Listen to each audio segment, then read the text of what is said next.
like to accomplish, how those things are going to accomplish, right? You kind of see things through that day. Okay, at night, you meditate, you think about the things that you've done today, the gratitude in your heart. You can do that through prayers as well, right? But then you meditate about tomorrow, what's going to happen tomorrow, what you see for tomorrow. So when you wake up in the morning and you do meditation, it's clear in thoughts exactly what's going to happen. Right. Because isn't he actually upgraded his book? He's now adding in a miracle morning at night, and he's adding in meditation for nighttime. No, it's in alignment with what we're doing already.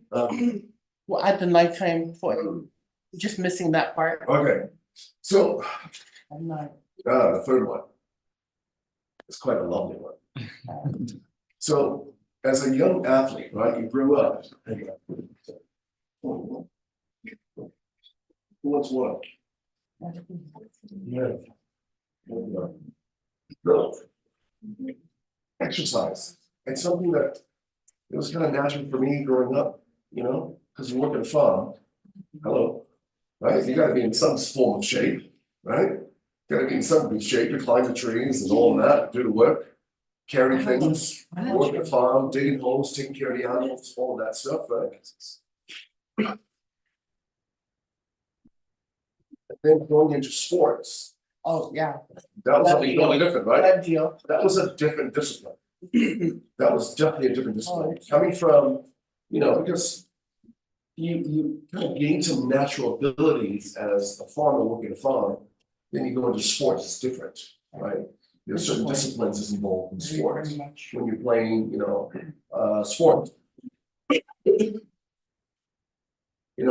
I've never lifted weights or anything like that. It was just like, because we didn't have any, right? We're lifting logs, picking up cows. No. Oh, no. I told you we have a lot of animals. As kids, you're trying to pick things, to see if you can pick them up. I need baby cow. I swear to you, some of the stupid things we did for fun was big, right? But you're a young lad with your brothers and some of your cousins. I mean, it was fun, get to know each other. But exercise should be a daily thing. I just had this conversation with that beautiful Sylvia. I think it was last night or the other night. I was having this conversation with her, and I said, exercise, physical exercise, and mental exercise, they go together, right? But through the mental exercise and physical exercise, it strengthens your spiritual being as well. Right. So there's a correlation between those three. But without the two can function on their own, but exercise, it pushes you a bit further. And that gives you what we call action. Yeah? It's something that helps with action. So it's the hardest thing, it's probably one of the toughest things to do, but I tell you what, it's totally worth it. It's totally worth it because of certain scenarios. Number one, and I truly believe that that our body holds, our physical body holds what we call our spiritual body, right? Spiritual being. So therefore, do we want our spiritual being to gain an unhealthy body or a healthy body?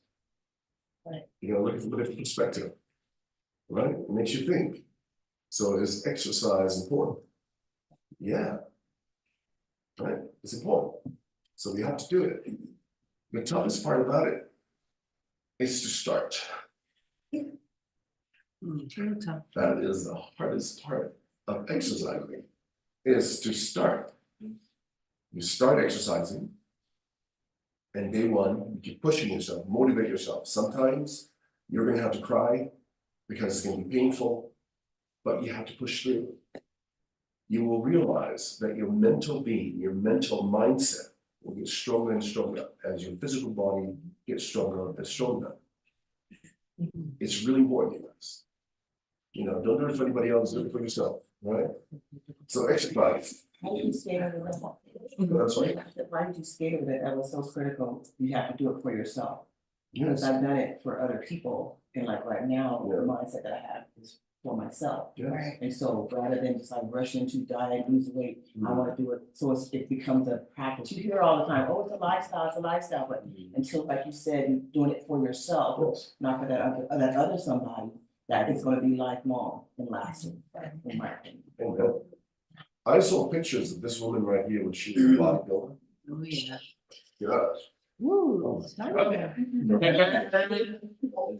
a commitment. I'm getting back into it. That's right. Mhm. I'm like, You got this. Mhm. Yeah. She doing. No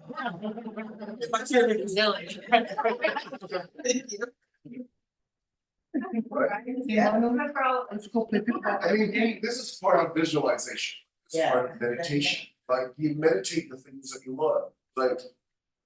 You wanna be physically, able, and you wanna have a good physique, whatever it is. Right. It's part of your visualization and meditation. Yeah, cause I was happy fat, I was just kidding, I was. I think that's why we're. It's easier. Not trying to cut it down. I'm gonna I can look at it. Oh, man. Alright, some of the other things I do, I put it here, sing, and other things that you do, whatever it is that gets you going, that Right. makes you happy. One of the things that I like to do when I'm driving, like, useful, right? I was in my car, I was talking, I was having a conversation with my creator. Right, a conversation, asking questions. And sometimes I answer my own questions, right? Sometimes I don't have the answers, right? Yeah. And then, a lot of times I talk to myself. As I was having this conversation, driving here, and all of a sudden I got a phone call from Sylvia. I was like, oh my gosh.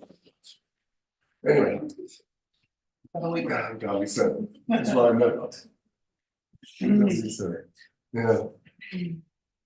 I'm like, I thought God was cold. Got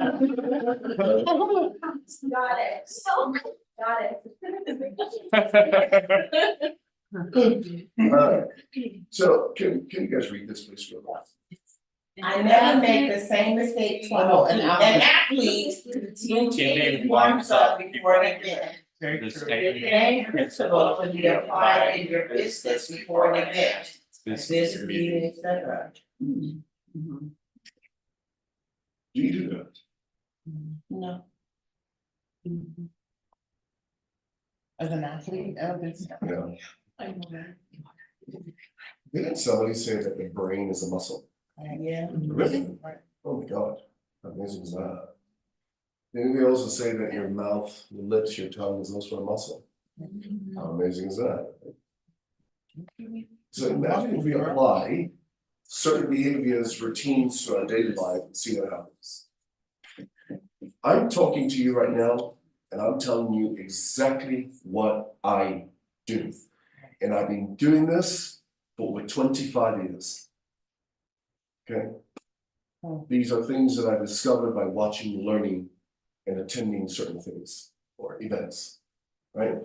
So what I'm saying to you is, I'm not telling you anything that I don't do. These are the things that I do, And the only way for me to stay strong between the ears is I practice these things on a day-to-day basis, right? Now, I've been quite slack on this part of it, and I feel it. So for the last few days, I've been doing, because I messed up my shoulder, working out. So for the last few days, I bought this program called Kinetics, right? So I've been doing like these exercises, body weight exercise. Woo, baby, man, that was rough. I had no idea. Yes. I'm sorry. We need a renewed spot. Let's see here, Michigan people making recommendations. No, it's true though, that's what I was thinking. Right? I'm like, Sylvia needs to buy a renew spot, there you go, right, Sylvia? Renew spot him. I think it's more like Sheila said, hey, just go buy a good for you. Alright, let's begin. Now you understand some of the habits that you have to have, right? To have the right mindset, to build something, yeah? So my story, I'm gonna talk about me and why I feel that I qualify to share some of these with you today, right? Number one is my birthplace. I shared with you guys, I was born in Samoa.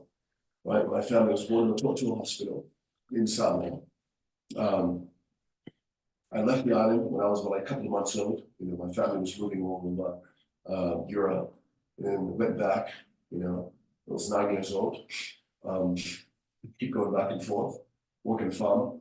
But my birthplace, let me tell you something real quick. I told myself when I left the island for good, when I moved to Hawaii, that I would never go back to my birthland until or unless I have a business. I was living in the Philippines at one point, and I met a group of businessmen from China, also from the Philippines, and they asked if I could help them, bringing China money to the islands for infrastructure, right, with development. And I did that actually, so I made the connection. At the time, my cousin, I guess it's my cousin, he was the Prime Minister of Samoa, Tui Laipa. And I never met him before, that was the first time I met him. So I made arrangement with his executive secretary. Went there, make a long story short, we went to Samoa with my team of people. We met, we played golf with the Prime Minister, all of that. And I was able to bring the funds to build the hospital where I was born, or to remodel the hospital I was born, because it didn't look like a hospital. Now it's a high-tech hospital, right? And I told myself I'll never go back unless I can do something. Yeah. So my purpose, farm life, that was some of the most memorable things for me in my life. I love the farm. And I told Sylvia, we're gonna buy a farm. She was, what? We're gonna buy a farm. That's exactly what we're gonna do. Lots of. Let's say cats. Yeah. How- Cows. For vegans, I hope there's no vegans in here. No. No, I'm meat eater. Okay. I'm not vegan, what the heck? You know what? I say, I don't know, they're looking at me like I'm vegan, I'm like, I'm not vegan. What the heck? You're not vegan. I just don't eat pig. You just don't eat what? Mark, remember? Oh, pork. Just Mark, Pork. Don't remember? worry, he has cows. No That's pigs. what I said, it's fine. I can eat every other animal. It doesn't matter. Pork, but she eat bacon. Rob. Alright, farm life, it's a beautiful memory, right? You build character. Simple. For those of you, here's my number recommendation I like to give you. If you've never worked in a farm before, volunteer your time to go work in a farm. See what happens. You'll gain an amazing experience. You will gain an amazing experience. Trust me, it will change the way you see life. It will give you a whole new perspective. Some of you women, I can see Tanya in the some of farm. you women here with your beautiful nails and all of that, I said, I'm not gonna work in the farm. Okay, whatever. All I'm saying is, if you want to gain an amazing experience in a farm, volunteer your time, I'm gonna be no skin. What? whatever you want. No, I would say that maybe more than one time. Oh my gosh, Tanya. My mom was an inspiration in my life, especially when it comes to my entrepreneurship, right? And there's a couple of things that I'd like to share. When my mom, when we were little growing up, we lived on the farm. We had a lot of things, animals. We used to make make umu. We used to cook food. We used to get plants like taro bananas, tapioca, all these things that we have. We take it to the market every Fridays. We come home from school every Friday. It's like a routine for us. Every Friday we come home, we cook food, things like make umu that we're going to take tomorrow to the market. Right? We go collect all the breadfruit, the bananas, taros, the tapiocas, all these things. And at 4 a.m. in the morning, Saturday morning, we'll take everything down, we catch the bus, and we'll go to the market and we sell things. That's how we make money. Yeah. That's how my mom was able to put all of us through private schools. It's kind of crazy. I'm like, oh, I don't know how this woman did it, but she was incredible. So props to my mom. But I remember one day we're at the market one week, I was pretty tired, my brother and I were pretty tired. And my mom was doing all the work, she was doing all the selling, and she needed help, but I was this young lad, I wasn't thinking.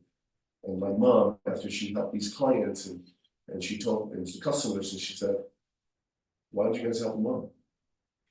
And she could tell, my mom could tell that we were a bit shy, my brother Joseph and I, we're a bit shy. And my mom said something to me that kind of, made me think. And she said, if you're shy, you're gonna be hungry for the rest of your life. Right? I'm like, oh my gosh. Even as a kid, I was like, oh man, I felt that one, mom. Right? I felt it. My mom said this. Some of the other things that my mom used to do to us, right? Especially for me as a young person, because it was a family of 10, I was the number 10 child. My mom had me very late in life, 49 years of age. I was lucky to be born, right? And you look at your parents at those ages, you think, man, they're too old, they're not gonna have kids, they're capable. So mommy and daddy was still living the fun life. But because of that, my mom, one of the things that we used to do, and I love, like I said, I'm a jock, okay? I'd rather play sports than do anything else. I'm just a jock. I was born that way. I love sports. And I would come home and my mom and I would cry. Because I like to compete and I don't like to lose. I don't like to lose. Okay. There you go, Tanya. I don't like to lose.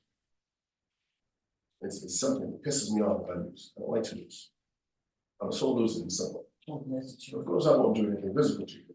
We'll find out. Just I take it personally. Mm. Losing is not a part of my life. It should not be a part of yours. Do you understand what I just said? Yeah. I'm sorry All of a for sudden, the mood just changed, didn't it? beating you in full. I'm sorry? I'm sorry for beating you in full. I'm bad.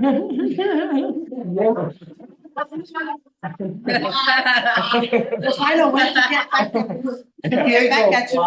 Diego, right. Diego,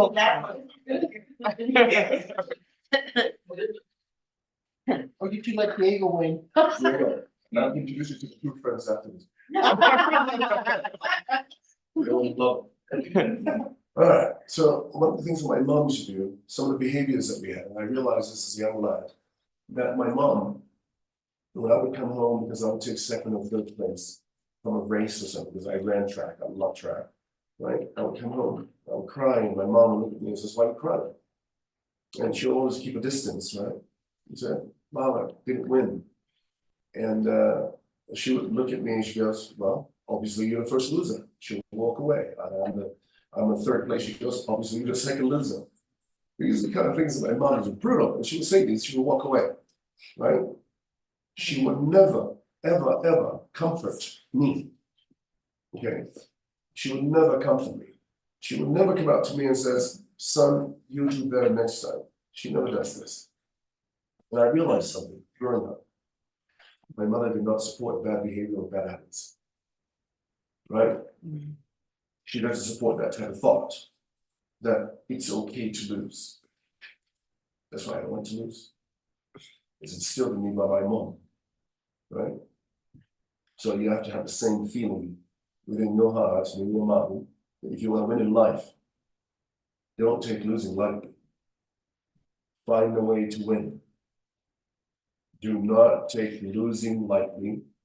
Find a way to win. Do you understand? Yes, sir. So my first business, like I told you guys, I was selling alcohol, right? As a student at UCLA because I didn't know how to pay my tuition. I didn't have, I was a redshirt student walking in, trying to play volleyball. And I created a business, made $30,000 a month as a 19-year-old student. My first, the first thing that I bought with my business, I bought my first car. Well, it's not my first car, but the first car that I bought with my own money, right? And I bought my first car. I bought an $85,000 car. It was a Porsche 911, and I thought it was quite cool because it was red. And I thought at the time that I'm going to get all the chicks in school driving down the street. Well, that didn't last very long because when my mentor, Bernie, right, I had the car, I think we had it for a week. He pulled me in. I was still working at the restaurant. It's the cat my restaurant job, it's good money, right? I mean, why would I give away that? That's like free money, $100 a head every time somebody comes in. So I stayed at my job, and Bernie pulled me in one day. He had 5 of his executives that was in the room that day, and he asked all of them to leave. And he made me sat, and he asked me this question: "What did you do? Is there something you want to tell me?" And I said, "No, Bernie, there's nothing I want to tell you." And he said, "Are you sure there's nothing you want to tell me?" And I said, "No." Then Bernie said to me, "I heard you made a big purchase." I'm like, how the hell did he know that? How the hell did he know this? And I said, "Oh, you talking about my car?" He goes, "Yeah. When? How did you make a big purchase?" So, make a long story short, he asked me, "I want you to take that car, go see this guy, return the car back." And I said, "Bernie, you can't return a car. When you return the car under the law, you can't return it. It says, Right. just go see him, return the car, get your money back." And that's exactly what happened. Went to the dealership, right there in Wilshire Boulevard, in Los Angeles, returned the car at a Porsche dealership. And he gave me back my money. I'm like, what the hell? Who is this guy? You know? Crazy. And then he instructed me to come to his office, which I went to his office for the first time. I went to his office because I was meeting at the restaurant when he comes in, and he owns a 16-story high building, right? And I walk into the building that day. It was the coolest feeling ever. I still remember this feeling like it happened yesterday. I walk into the building and I walk up to the security, beautiful building, glass, everything, marbles. I walked into it and the security said, "Can I help you?" And I said, "Oh, I'm Sil, I'm here too." "Oh, yeah, Bernie's waiting for you. Go ahead and take the elevator up to the 16th floor." Walked into the elevator, took the 16th floor. I was a bit shaky, right? Went up to the 16th floor and walked out. These beautiful glass doors opened up. Walked in. Executive secretary said to me, "Oh, I said, he's waiting for you in the office." I walked into the office. He was sitting down. He didn't say hi to me. He didn't say anything. He just said to me, "Sil, come here. Look at these. Which one do you like?" He showed me 3 apartments. Which one am I going to purchase? That's exactly what I was going to do, right? With the money that I bought this vehicle for, right?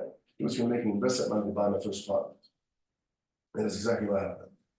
I didn't even choose the apartment because I didn't know what to pick. I've never bought a house before or an apartment before, but that's what he asked me to do. So I looked at it and I said, "I don't know, they're very nice." And he said, "Okay, you take this one. I want to know number 2. And that's what I bought. I bought an apartment. I didn't even know. I bought an apartment. That apartment went on to rent the very next day, right? By some UCLA students. And I was collecting like a couple of $1,000s a month on that place. That place 5 years later, I bought that place for under $200,000. I was able to sell it for almost $2 million.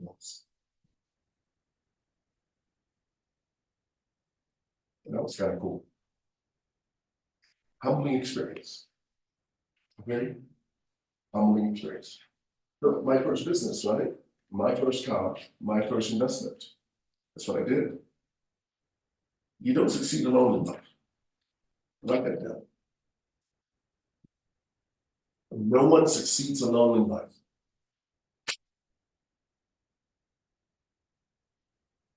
And if you're the type of person that you feel you can do it all, trust me, you will fail. You will never succeed. You will never reach the success that you desire without the help of other people. No one succeeds alone. That's why I believe in multi-level marketing businesses. I believe in multi-level marketing business because a group of people that come together and support and help each other out, right? I'm a big supporter of that type of business. Volleyball life, I told you about my volleyball life, played ball at UCLA. I lost my scholarship on my 3rd year, going towards my 3rd year because I played beach volleyball and I accepted money, so they canceled my scholarship. I finished up that year, then I left school and never graduated. Corporate American experience. Research marketing, when I moved to Hawaii, I worked as a research marketing person for a year. I got fired. I cried. That hurt a lot, only because I went to Hawaii and I spent a lot of money that I made when I was in California. And I was like, I need to go out and find a job. I was a young lad and I was like, oh man, life is a part of it. State of Hawaii, when I got fired from that, there was this lady that we worked together. She left, she went to the state of Hawaii, and she called me up. And he goes, "Hey, I heard you got fired." He said, "How did you know?" It's a small island and everybody knows, right? She goes, "You want a job?" And I said, "Yeah." I want a job. And she said, come and apply. Now I'll pull you in. I'm like, oh, wow. I went and applied, she flew me in and stayed in Hawaii. I got fired from that one too. Yeah, and I got fired from that job for the right reason, only because I stood up to someone. I was working with this guy named Tamataki and Eddie Suzuki, these two gentlemen, they're engineers. And we're working on this project and development project in Hawaii. And this guy named Don, he was the vice president. And he came out and he started yelling, mind you now, the way the state offices are set up is all cubicles, right? There was 500 something people in this place. And this guy, effing this, effing that, was yelling at my guy. I had to say, I would grab the chair, I was knocked him with it, but he had to pull me back and stop me. And he started running away, backing up, and he said, you're fired, whatever. So I got fired and I walked out of there, I'm proud, and yet at the same time too, felt a little pain, but I was out of there. Right? After that, I went to a karaoke bar. And I got hired. This guy was a sales guy who sells office equipment, right, for businesses. We made friends, became friends. His name is Art Olinger. And I still remember Oz. He was quite a character, a good singer actually. So he said, hey, looking for a job? I said, yeah. I don't know how that conversation came about. All right, do I look like I need a job? Yeah. I said, I need to work. Yeah. Maybe I was putting that vibe out there, maybe, Yeah. right? So he said, come on in tomorrow. So I came on a weekend, learning about all of these office equipments like copiers, faxes, all that. Back at the time, there was no paper fax, no blank paper, it was thermal paper, it comes in a roll. For those of you that are shaking your head, you've been around a while, yes, you know exactly what I'm talking about. I'm not gonna mention any names, but, right? For the young ones, they don't know what that is. We're in the history of wow, okay. Okay, right. This equipment, yeah, I lasted 3 months and they fired. Yeah.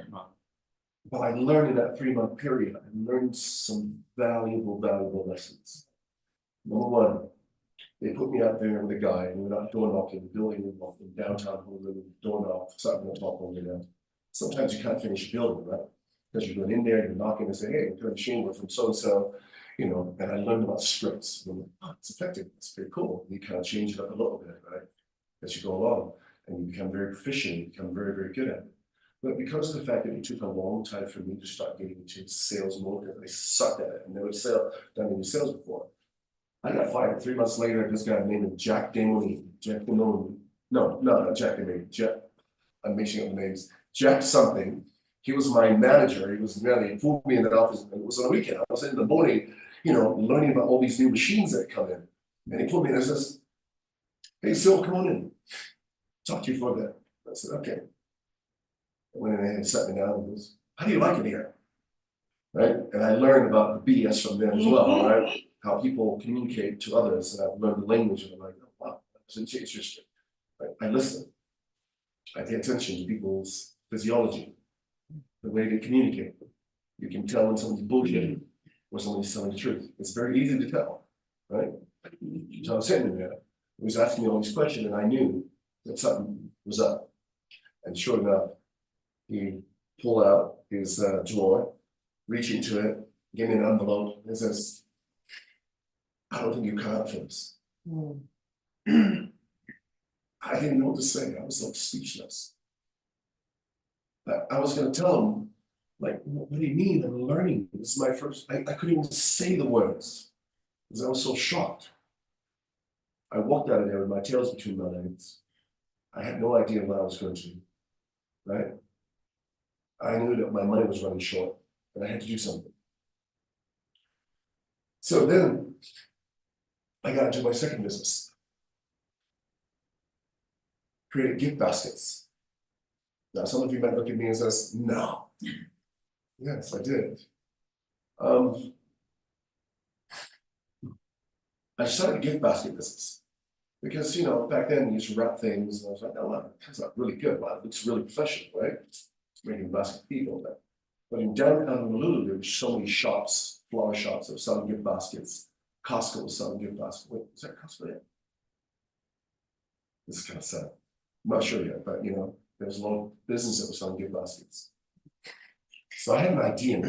This is something that you must understand. in business. The idea came to mind was, what can I do differently than what they're doing?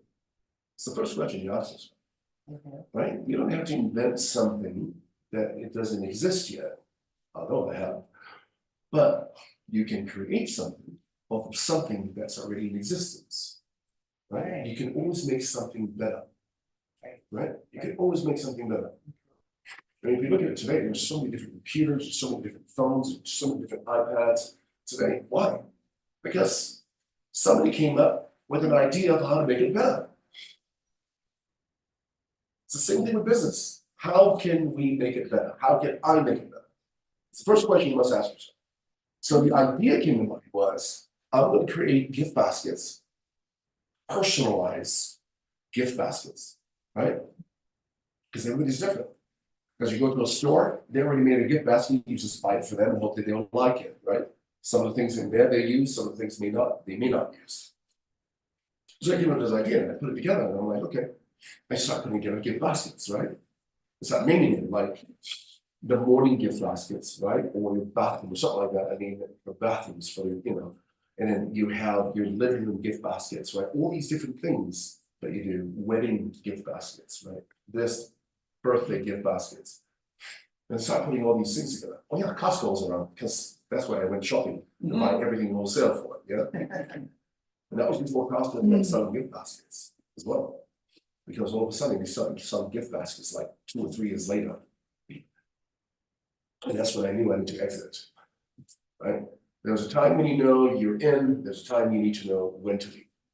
Right? Right. In business, same thing.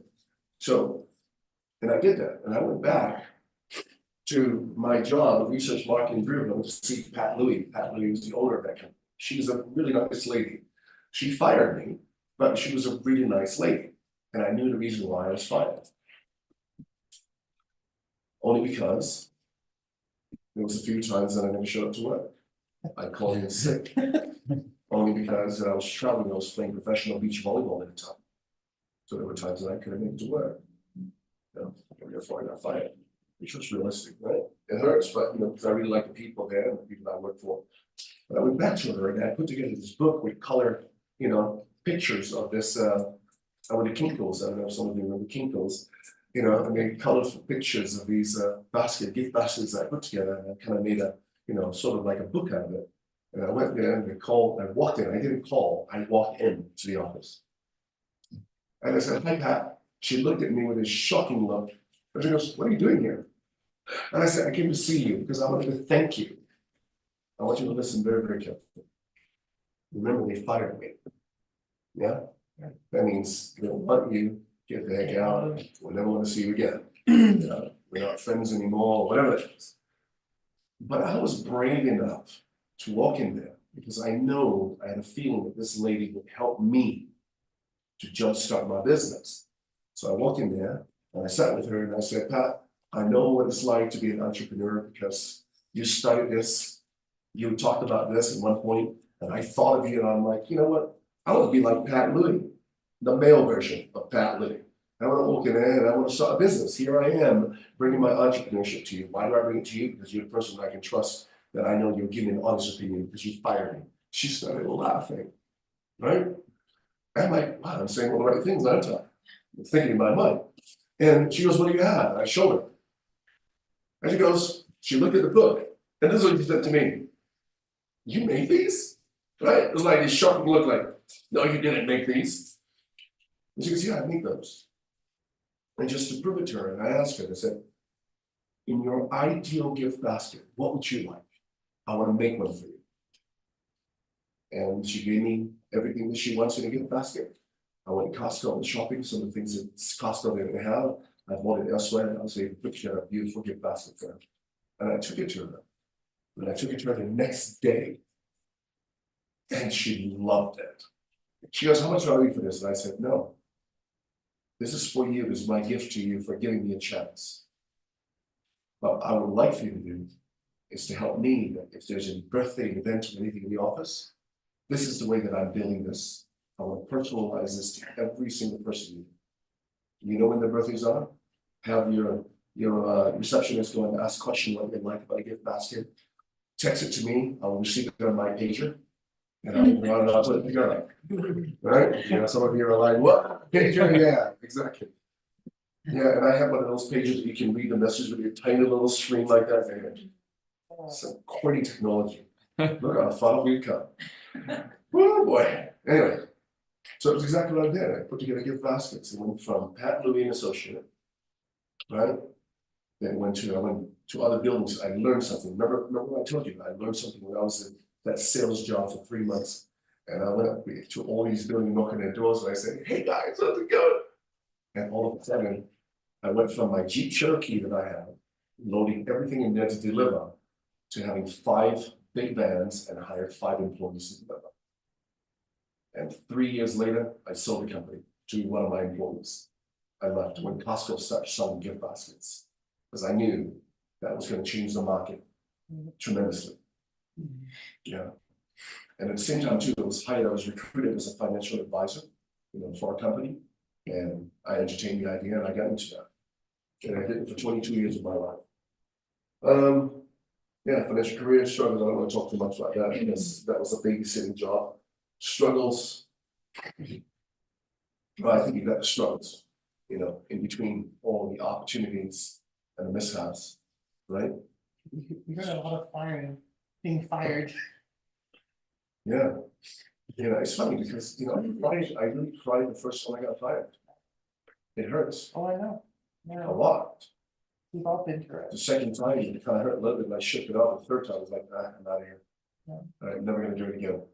Yeah, and then, of course, my life today, and I want to share some things with you today, what's happening, right? Yeah, you never got fired? You never got fired? Never got fired. Who I'm a cares? quitter. Quitting is worse. though, right? Quitting is worse. They never fired, Bro. I fired them. Oh, I know. I like that one.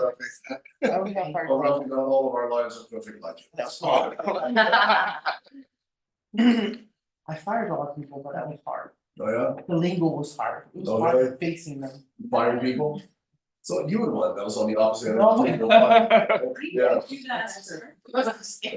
you know what though? I did experience getting fired and Yeah. it hurt. It hurt. So you know what I'm talking Yeah. Feeling, right? I did get fired. That's what I'm saying. I experienced Yeah. both ends. Firing Yeah. people and getting fired. about. Yeah, It's that feeling of rejection. right. Is that what it is? Or the feeling of loss? I think for me it's Unwanted. The what? Unwanted. Unwanted, what is it? Wow, okay. Yeah, maybe. Maybe. Yeah. Maybe that's the you reason. don't want to anymore. Yeah, Where you're not what we're looking for. yeah, You're not fit for what we're looking for. okay. How am I doing so far? Great. Great. My life sucks, isn't Yeah. it? You know, life is full of challenges. Right. It happens like that, right? There's challenges. in life. It happens to everyone. We learned from all different. That's what I like. Exactly, that is true, right? And I have, honestly, I have gained from every experiences that I have experienced. Right. Yeah. My life today, when I left the financial service industry, I sold my company to a friend. I didn't want to be a part of it anymore. I didn't know what to do with my life anymore. I took maybe a couple of years off, just play golf, work on my golf game, improve myself. You know, I was thinking at one point that I'm going to become a professional golfer. That when I turned 50, that I was going to enter the PGA tour, the senior tour, and play the senior tour. Well, obviously didn't happen. You started when? Okay. I started golfing at 30. No, no. I started golfing at 39 years of age. 39? Yeah, Oh, started late. But I picked up the game very, very fast. yeah. And I became, I would say, a golf addict. You know, I would play like almost every day. You know, you got a membership at the country club, so that way I can play every day. You know, so yeah, I became a golf addict. It was my lesson. But my life today, when I came and I had to think about things for a moment, this is really important for an entrepreneur, is that sometimes you're gonna have to take a step back and think, just think, review your life, where you came from, and where you wanna go. You gotta look at things like that. But sometimes we keep doing the same thing over and over and over again, and expecting that we're getting somewhere. But in reality, we're not. We're stuck in mediocrity of life, that we think that we just go to work, we make money, pay bills, and do it all over again. That's not the right way to live life. If we are made from godly parts, we should be able to create bigger things in life. Am I right? So therefore, why settle for less? I'm just a farm boy. Why settle for less? I don't care where you're from. Anyone can do it. But you just gotta understand the right principles and have an application of how to do it the right way, right? So in my life today, when I decided, okay, I'm gonna create a new business, I got involved in cryptocurrencies. Only because it became such a big deal. I got involved in cryptocurrencies. I sold a lot of cryptocurrencies. Made a lot of money in cryptocurrencies. Then I decided, maybe I should start my own. And that's what I did. I started my own cryptocurrency business. A lot of people made a lot of money. And yeah, a lot of people made a lot of money. I made a few bucks, but a lot of people made a lot of money. We bought a lot of real estate for the cryptocurrency community. Diego and I went to a couple of them here in Utah. But I wanted to create something unique, selling cryptocurrency as asset backed, by real estate, backed by real estate. And that's why I'm doing a school right now that we're launching the school in May. It's a trade school, teaching carpentry, plumbing, nutrition, concrete work, plastic, and my friend Nolan, and also do automotive. It's free. It's a 90-day program. It's free for students that want to attend. But we're gonna place them on job, right after that. I want to give back, but I have a motive. I always have a motive in things when I do things. Okay, nobody does things for no reason whatsoever. My motive was that I want to develop these good workers, and I want to keep them for myself, so that way we can develop these properties, real estate properties that we have purchased, and we're going to continue to buy more in the future. So that was my intention, and it's just turned into this thing that's much bigger than me. Because the state of Utah, I had no idea that the state of Utah doesn't have a school like that. This will be the first. Yeah. And so there's a lot of things that I'm doing right now. I invented something I'm very, very proud of, and I'm launching this in July. It's one of a kind. There's nothing like that in the market today. We already have over 4 million subscribers that want to buy it, right? And I'm hoping that I can sell 20 million of them. That'll be a fun project to have. I'm really involved or into the inventing things now. That's what I really, really enjoy. So there's a lot of moving parts to my life and what I do now. And today, of course, we also have an Airbnb business that we do. We want to maybe acquire maybe 12 properties this year in the Airbnb. So there's a lot of things. I'm always looking for things. I guess because of the fact that I was taught in my 20s by a man by the name of Warren Buffett, and he said to us, you have to have at least 3 streams of income. 3, at least 3 streams of income. And if you don't have 3 streams of income, you're going to die broke. You're not going to have a legacy. You're just going to die. Nobody's going to remember you. To put it in those exact words. So what I'm saying is, maybe you have one thing that's going for you right now. You got to think outside the box and have more going for you. Right. Because how many of you that will love to take a month off, the money's still coming in by residence? Okay, so we all can agree on that. How many of you that would like to take 6 months off and the money's still coming in? Yeah. All right. You got a whole year. Right? How many of you that would like to take a year off and the money's still coming in? There you go. So with that said, we all have a need, right? And money is not everything, Resource. but it has a lot to do with everything. Right. You understand what I'm saying, Yes. right? Money's not everything, but it has a lot to do with everything. We all understand that we need money. In the life that we live in today, we need money. Okay, and the more that we make, the happier that we get. Okay, some of you may say, no, not happy. Yeah, yes, you're happy, trust me, Less stress. it's happy, right? Because I'd rather be stressed, if I'm gonna have to face stress in life, I'd rather be stressed sitting in a penthouse instead of an outhouse, right? You understand what I'm saying? So, Fun. you know, It comes out. alright, Choose penthouse is what you're saying. I'd rather choose a penthouse than a house. It's definitely better. Okay, so I talked about my entrepreneurial mindset, I talked about, for me, it was farmers, right? I talked about this real quick. I'm gonna move on real quick from this. Okay, creative mindset. I'm a believer. And so should you. You need to become a believer of having a strong mindset. Nothing happens without a strong mindset. You understand what I'm saying? Nothing happens without a strong mindset.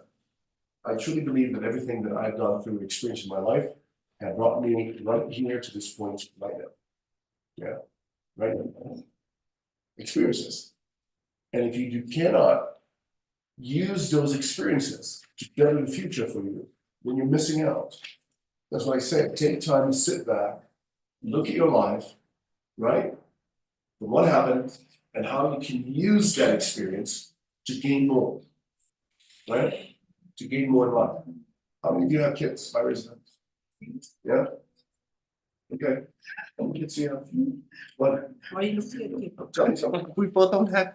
Mr. John. Okay, real quick. If you are at the end of your life right now, what would you like to leave for your daughter or your son? Your son. Speak it louder so we can all hear you. Finances, Tell me exactly what that looks like. How much? being able to leave him a good amount of money to What is that? be comfortable. How much? 100,000. Is that a tough topic to talk about? Yeah. I can tell. Yeah. Hmm. Okay. What would be the ideal number for you that you want to leave behind for your son? Ideal number. Deal, Remember, there's no limit. Ideal number. 1 million. Really? Mhm. Right at that. A legacy for my son. A legacy for my children, for all of you, for your child. And I want you to write this down on a different page, clean page. It's exactly what you're gonna do. Right? And we are going to manifest these things into a reality. I'm going to show you the magic to it. You're gonna manifest it to reality. So what I want you to do, I want you to write down exactly what I just asked this young lady right here. If you're on your deathbed, what would you like to leave for your children as a legacy?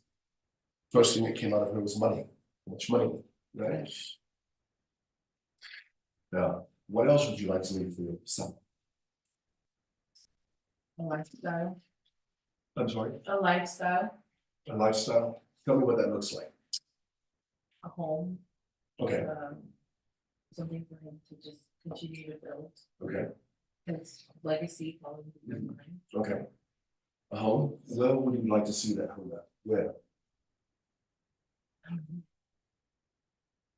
You don't know. Where do you live now? I live in Draper, Where would you like to live? Preferably. still in Draper. Draper? Yeah. Okay, on the upper side of Draper, Mm-hmm. all right? How big is the house? The current one, I don't want How big is the house that you would like to leave for your son? like 6 bedrooms. 6-bedroom home? What's the square footage? I don't know. What's the square footage where you live now? I don't know. So these are all the details that I would like for you to find out, right? Find out what those details look like. Because if you can't picture in your mind, if you don't have a blueprint, you will never know. Yeah, you will never know. So when you're talking about manifesting things into reality, it starts with a vision. You have to look at it, exactly what you want, visually look at it. Okay, take the opportunity to talk to a realtor and go out and look at that home, ideal home that you have in mind. It's free. They don't care. They will take you out, they will show you homes. Yeah. What that home looks like, what the driveway, how many car garages, how many people. You're Hispanic, right? Okay, you're like the Polynesians, we love to party and throw party, we have a lot of people Oh, in yeah. there, yeah? Okay, we have a lot of similarities, and therefore, you don't like people at your house? You don't like people at your house? Shots are crazy, not really. I want some Might yellow go back and time. think, what did I add this time? Yellow time. Yeah. Okay? Yeah, look, see what it looks like. How many car, parks? Look at all these things. Do you want a swimming pool? Do you want a jacuzzi? What do you want? Do you want a home gym? What does that look like? All these things, the amenities you want to offer in your house. Yeah, Details are important. yes. To manifest something and it doesn't come with every action. Just get it, you manifest, add on the detail. You learn. Yeah. Love that. She manifested me.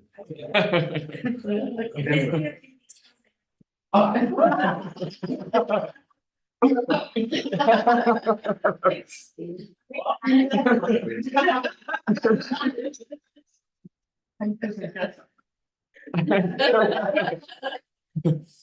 love you so much.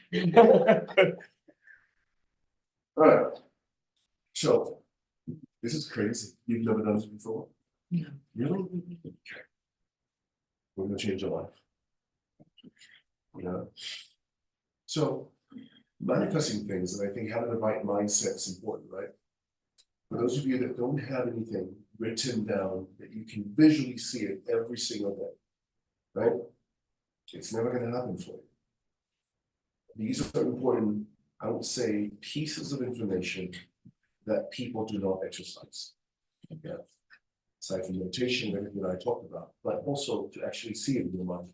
And the more that you strengthen your mindset, through prayers and meditation, the more that your dreams and your goals become a reality. Can I, real quick, Yes. you said, Sylvia, that as you go on, it changes or readjust the details? So if it changes, that's going to go back and change the detail? Remanifest. Make sure, okay. We're gonna certainly talk about some things later on, because some of the things that you shared with me, like, oh gosh, everything that I put down here, they all came true, they all came to reality. Right. I find that very attractive. Yeah. I find it very, very attractive. All right, can somebody read this, please, out loud? I discovered that one of the greatest gifts God placed in each of us is our ability to think creatively. I see Oh, this sorry. in. No, people. I see this in most times when people is when they are facing hardship. My question is, why wait? Thinking creatively is a protection mechanism to help get us out of serious situations we come face to face with, back to face in life. This gift works well when we put it to use. Example, have you ever stood up to someone from hurting you or someone you love? How far did you go to protect yourself or that individual you love? Did you hurt them or did you walk away? So the reality of this is that that same energy, what I'm talking about here, is the same force of energy that you can put into creating financial success. Do you know this? There's no difference. It's the same thing. So when people are talking about that, I rather focus my energy on something positive, creatively, or negatively. That's really what it is. It's the same energy. So the question now is, where would you like to focus your energy? More on the positive side or the negative side? Hopefully on the positive side, right? Some of us, that's why it's my rule of thumb, I'm always talking about this, and some of you have heard me say this. In any negative environment, right? 5 minutes, no more than 5 minutes. Get your head out of it. If you're angry about something, whatever it is, 5 minutes, get out of it.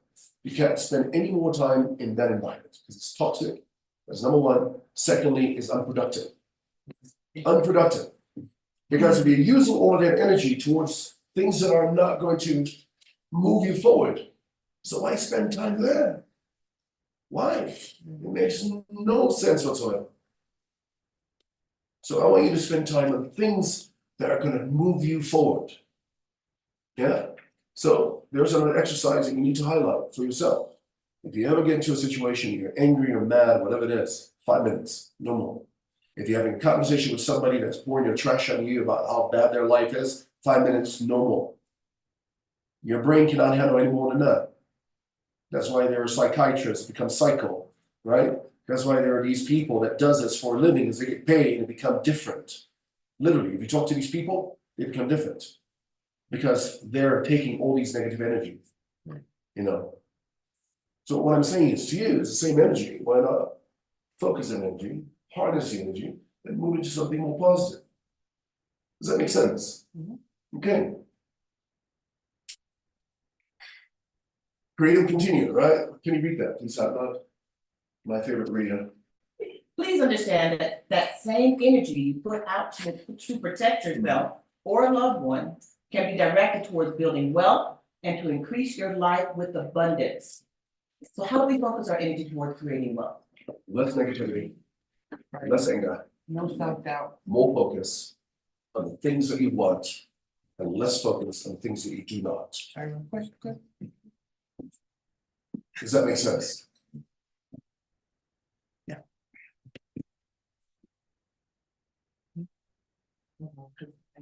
That's why 5 minute rule, I have a 5 minute rule, 5 minutes in negativity environment, get out of it. No more than that, okay? It's natural that we all get into situations that we can get upset. It's natural, it's normal, right? Don't think that's not normal, it's normal. But what we need to do is to spend less time there. Yeah, So you said 4, I got less negativity, less doubt, more focus on the things you want. Isn't it fair? no, and they focus more on things that, you know. More than I mentioned. Just make sure. All right, you heard what I said about being comfortable, right? Do not be comfortable. Right. I don't care how successful you are, do not be comfortable. I don't care how broke you are, do not be comfortable. Because things change. Things change. You can be at the top of your game, you can lose it all. Yeah? And also understand, nothing is permanent. Nothing is permanent. Just because you're in a poor situation doesn't mean it's the end of it. No, it's not permanent. Believe me when I say this, that if you're in a worse situation in life, I guarantee you it's gonna get better. Guarantee you it's gonna get better. If you're in the best situation in your life, I guarantee you it's gonna get worse. Because we live in a world of cause and effect. You gotta have that understanding. Cause and effect. Eventually, you're gonna do something bad. Eventually, you're gonna do something good. Right? There are cause and effect. Everything we do is like a ripple effect. Goes out and comes back. That's the way it is. That's the life we live in. Yeah? And if you ever wonder to yourself, oh, I had it all, why all of a sudden I'm losing it all? Trust me, that's life. But you have to understand it. That in every worst moment, there's also a beautiful moment. In every great moment, there will be a bad moment. That's the reality. So you have to accept life for what it is, right? For the reality that we're going to experience, but learn to maneuver through the process.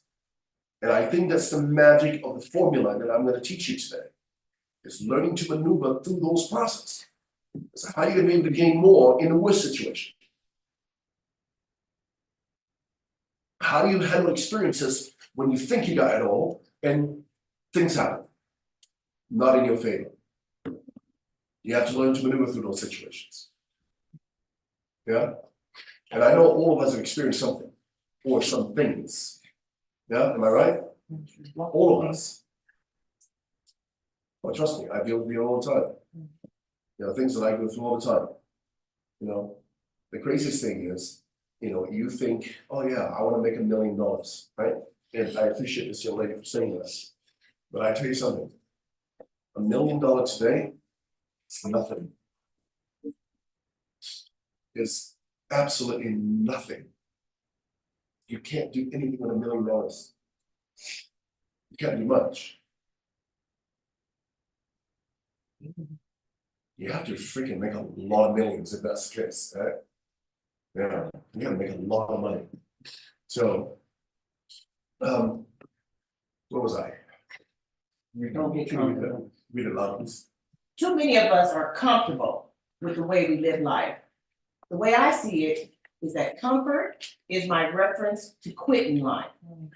We have been programmed throughout our lives to do certain things and live a certain way. For example, we are taught to get educated, link up with a good company, open a bank account and save money. Banks are businesses. Buy a home and build equity so you can borrow against it when you need money to vacation or pay for education. Maintain a good credit, so you'll have the borrowing power. Depend on your parents and family for help. I have more on the next page. So let me kind of emphasize this for a little bit, right? Don't be comfortable. Please do not get comfortable. Okay? There's this young man right here, when I ran into him again, right? When I met Diego, do you mind if I use you as an example? Because this is my little brother, right? I love this kid. Diego and I we met, where Diego? About 2 years ago, or like a, No, where? oh, where? In IHOP, IHOP. yeah. So one day after my nephew and I were visiting from California, went out, we had a good time, playing pool, had a few cocktails, we're heading home. I was living in Provo at the time, when I first moved here. Right, we went to this IHOP in Orem, Right. right, and that's where I met him, and he was serving after 2 o'clock in the morning. Right, we Yeah. started talking, right? Can you just we had a serve us conversation. With Yes. Yeah, Yes. I was doing graveyards at IHOP when you walked in. Wait, no, He was the He was he a was the server. waiter. graveyard, yeah. That's awesome. Do you guys even know this guy's background? It's crazy. He was a medical doctor. Yeah. Okay, we're not gonna talk about that, because he doesn't want me to talk about that. Okay. Yeah.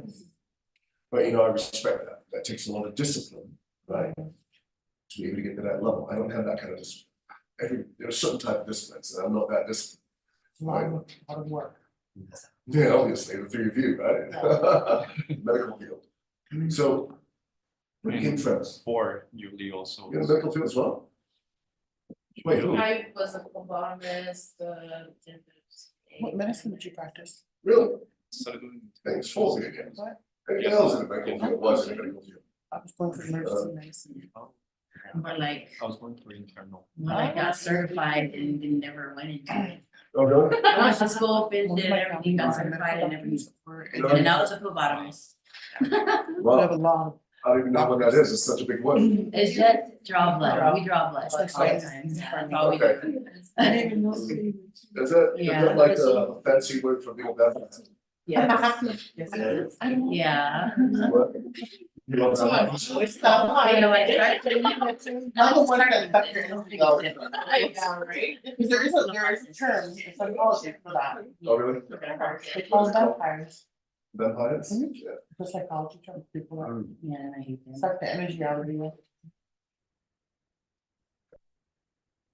Diego, Education is important. Back to Diego. Education is important, but, you know, Diego, we became friends, right? But Diego, I would say, he has the ability to extract information from people. Right, this guy's really, really good, and I admire that about him, right? These are things that really, I would say, it motivates me, right? It inspires me about building friendship with people because of the questions that they ask. Yeah, I think it's important, right? When people thinking that way, that tells us who they are as an individual, right?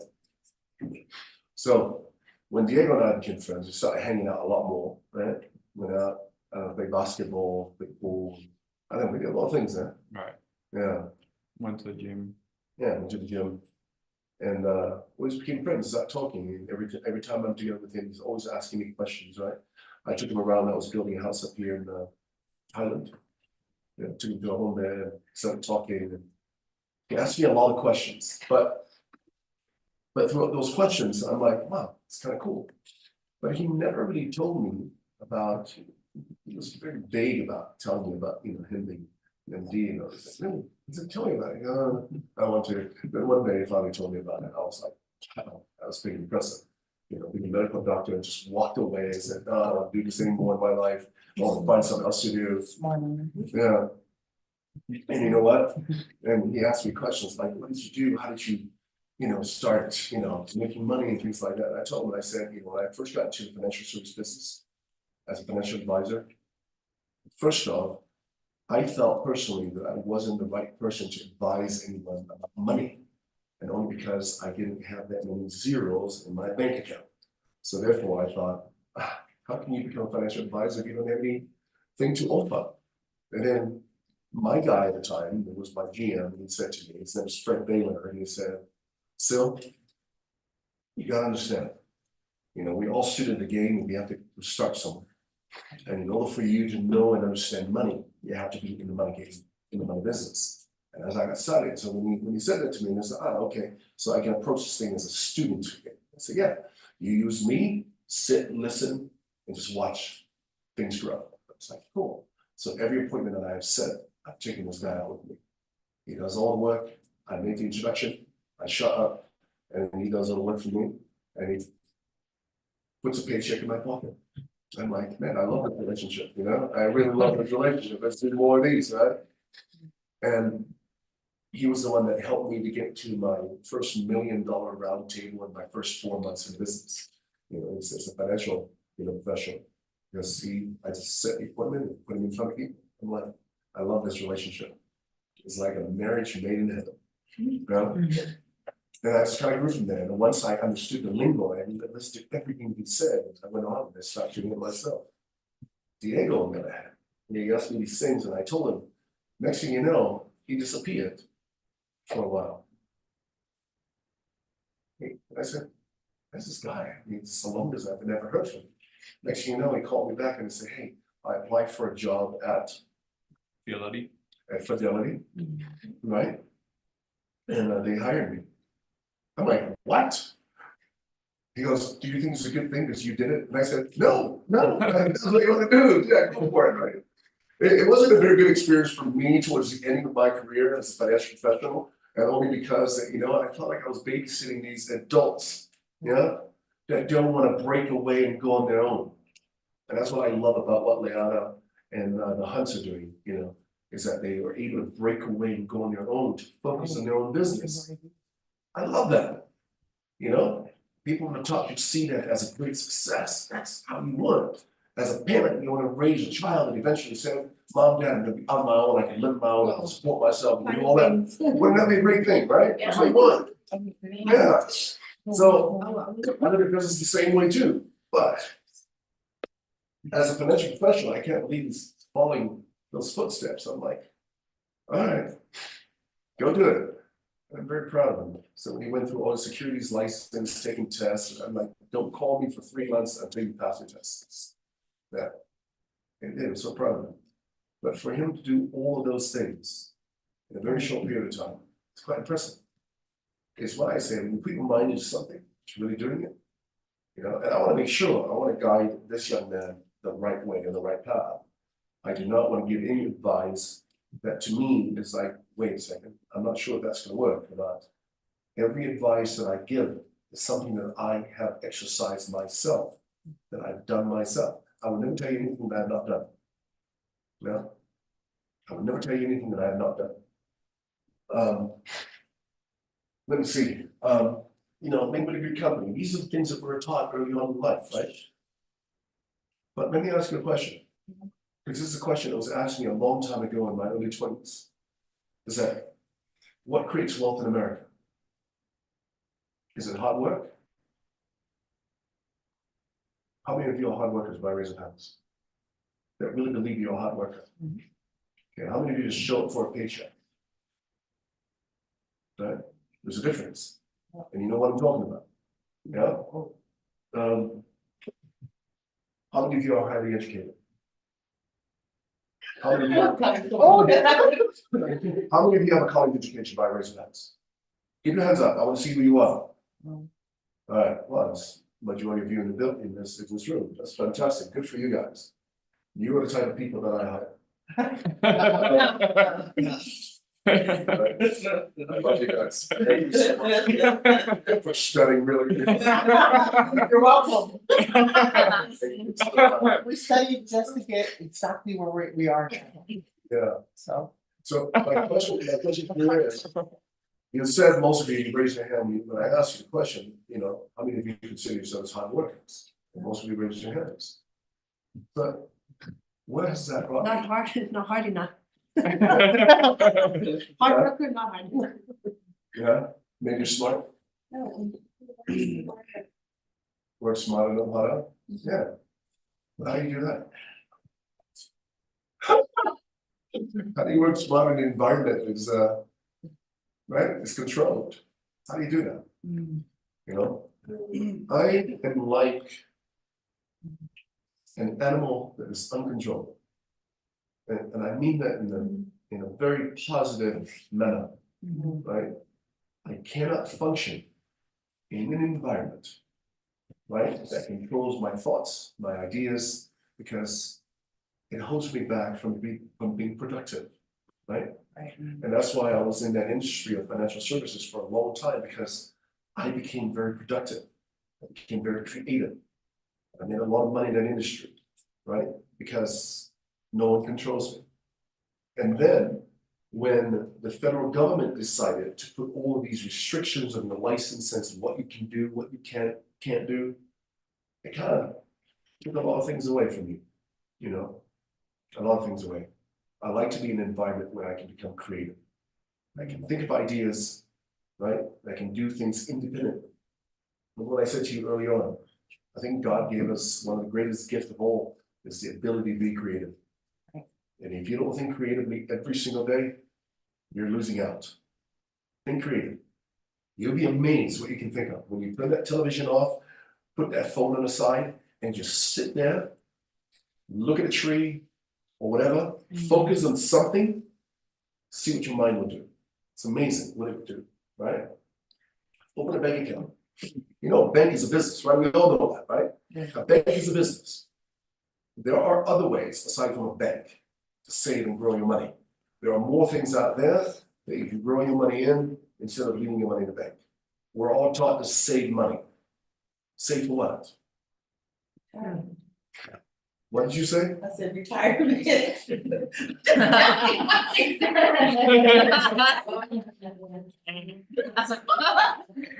No, that's me. Yes, yes, and I'm gonna tell you. Thank you so much for bringing that up. I hate that word. I have mine. hate the word retirement. Yeah. Retirement. I want you to think about retirement. What's retirement to you? Since you brought it up. You know what? Where I don't have to work, I don't clock in 9 to 5 no more, I can just chill, live my life the way I want to after making all this money, saving all this money, and not have to work for anybody. So you're just old and sitting around. Old and sitting around. There's no such thing. Old and sitting around doing nothing. There's no That's what I like to me. I just interpreted her words. That's what I like to me, right? I just interpreted it in simple form. My, I got you, girl. I got you. Yeah, yeah.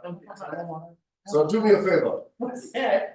From now on, to never use that word Yeah. retirement ever again. There was a Jewish man who was 93 years old, but taught me something in my 30s. And he said to me, because he was 93 years old, he was still working in a family business, right? His daddy's had that business, so he's working the business, and I was passing it out to his kids. But he wakes up every morning, he goes, he opens up, sweeps up, cleans up every single day. That man is still alive today. No, sorry. He just passed away a few years ago. Not too long ago, in his 100s. He was 111 years old when he passed away. 111 years old. And because of the fact that he kept his mind going, strong, all his countenance was there, because he loved the work. And he said to me, there's no such thing as retirement. Retirement is just sitting in a chair ready to die, ready to meet your maker. Oh, boy. And ever since then, it hit me hard. Hit me really, really hard. And I said, I will never stop working. Retirement is not even a word in my dictionary anymore. It's not even in my vocabulary. Because I think there's a negative connotation to the word retirement. Yeah. Work. When you say work, it teaches people how to work harder. Retirement, you're just aiming for something so you can quit. Quit what? Quit being productive. And that's exactly what you said. Everything that came out of your mouth is exactly how I see it. You're gonna quit being productive. So what I'm saying is to you, but that's a word that was taught over the years, right? Of course, so I understand, Yeah. No, Exactly. everybody thinks so, right? You go to school, you work hard, you find a company, then you can retire and die. that's our system, that's our system. That's a negative system. Well, I the don't believe in that matrix. system. I don't like that That's why we're system. here. The matrix. We don't like that system, it's not Yeah. good. I don't like that system at all. Yeah. So I want you to take the word retirement out of your calendar. You'll never use that word again. Ever. You're retired to You know, bed. you say, I wanna work, I wanna work, Retired to bed. I wanna be creative, You will Right? go there. I wanna work, I wanna be creative, I wanna be productive. You're a student of the game. Right. You stay that way. And it's amazing what your body is gonna do. When your mind is that strong, when you believe in that concept, that theory, your body reacts differently. Which means it's gonna give you longer life. Right? It's gonna make you younger, it's gonna keep you that way. Why? Because you become a resourceful person. You're still in a work mode, you're not in a quit mode. It's a mindset. Everything we do is a mindset. The words that we say, we believe, so therefore we follow. So take that word out of your vocabulary. You never use that word again. Yes. I'm glad you used it, Tanya. So you can address it. Yeah. You be the one. There's negative connotations about banks telling people and advertising publicly, say that, you know what, you can use your home, you can borrow money against it, right? You can do all of these things. Wait, you guys want to be business owners, right? You're entrepreneurs. Right. Okay, these are topics of conversations that we need to understand. Right. Yeah, because it's all important for you, because if you're making money, eventually you're gonna have to buy a home. And eventually you're gonna have to invest, you have to be smart investors, yeah, where you put your money. So when you talk about these things, it's negative, to me, it's very bad. I can't believe how banks can actually sell this crap. That should be illegal. Yeah. Totally illegal. Because if you're borrowing money that's not even yours. Wait, did you think that equity in your home is your money? Who believes that equity in their home is their money? Be truthful. What we thought of it. Man, this is what you thought, yeah? It's a lie. It's an outright lie. Because when you borrow it, or when you use it, what happens? It's no longer your assets. Say again? It's no longer assets, liability. Yeah, you have to pay it back plus interest. Right. So why am I paying interest on my own money? It was never your money. But there is a right way of using equity. There is a right way of using credit. These are things that we all need to understand to move us forward, right? So never believe in that. You don't use your equity to pay for vacation or pay for education, right? It's wrong. Because it's borrowed money. You're just borrowing from Paul to pay Peter. And then you have to fork out a bill. That's the way it works. Never do that. Wrong, wrong, wrong. If you're gonna borrow a home, borrow money from your equity, make sure it's to invest in a business that's gonna pay you multiple incomes, or buy another home that you can rent it out and make more money. Right? Anytime you borrow money, make sure that you make money on that borrowed money. You understand? You don't borrow money and then you're gonna make payments on it out of your pocket. Don't do that. Never do that. It's wrong, wrong, wrong. Yeah? So equity, this is just general knowledge that you all need to understand. Maintain good credit, right? Something that you need to do. Unfortunately, we live in a world that's controlled by that. Unless you have a lot of cash, then you can do that too. Yeah. But something that I foolishly did, right, in my younger years, and I screwed up my credit, right? But I was able to build it back. And it was hard to build it back. There's a certain discipline that you need to have to build back your credit. Certain discipline, yeah? And I did not like it at all. Yeah, didn't like it at all. So, yeah, maintain good credits, I think it's really, really important. Depends on your parents and your family depending on your parents and your family for help. I don't have that mindset. Nothing carrying, Don't borrow money. carrying, not carrying, am I not? Trust me, that's when I say this, okay? This goes up to all of you in this room tonight, or today. When you have the mindset that you can rely on somebody and borrow money from somebody, right, to take care of your situation, Mhm. you're taking away your ability to be creative.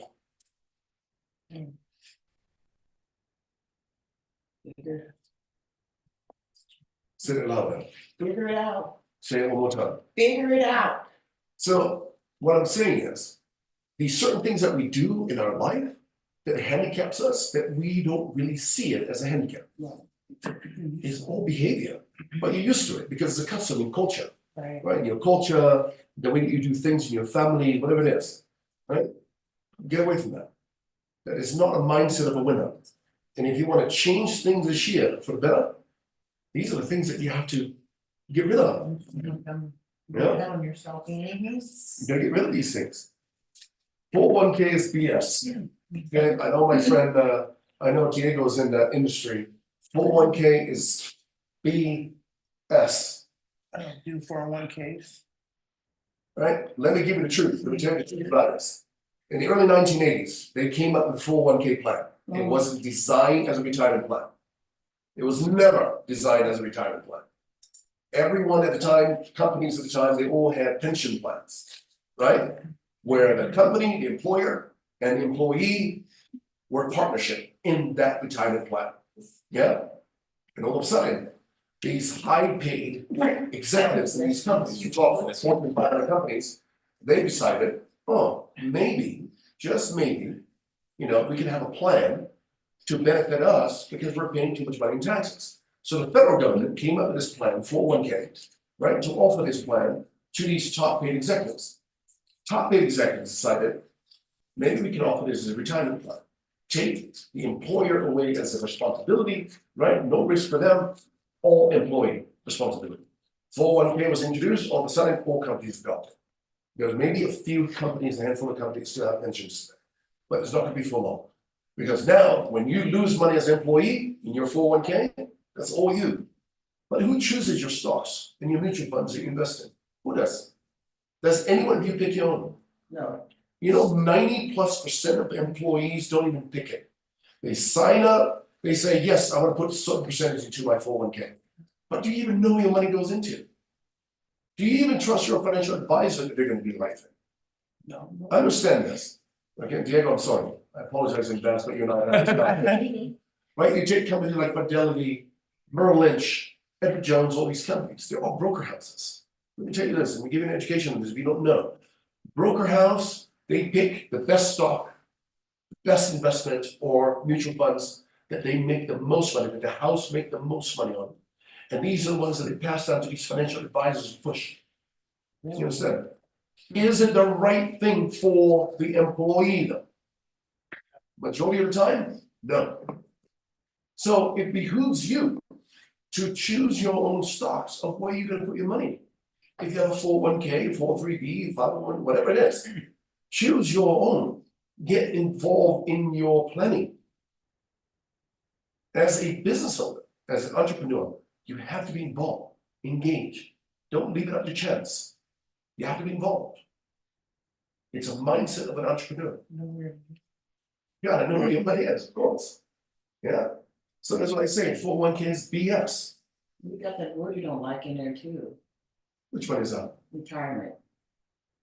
Retirement? Yes, of course.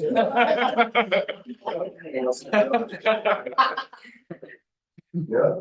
Like that side. So we heard of a saying that the government will take care of you, right? No.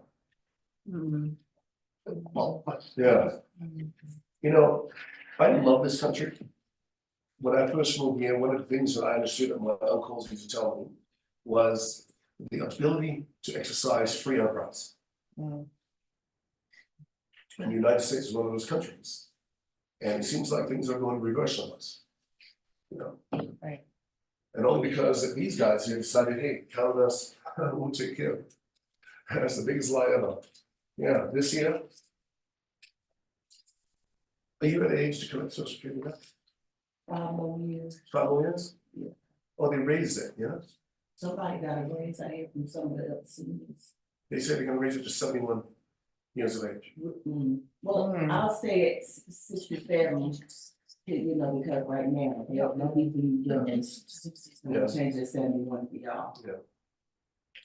When the Social Security benefit was first created, right?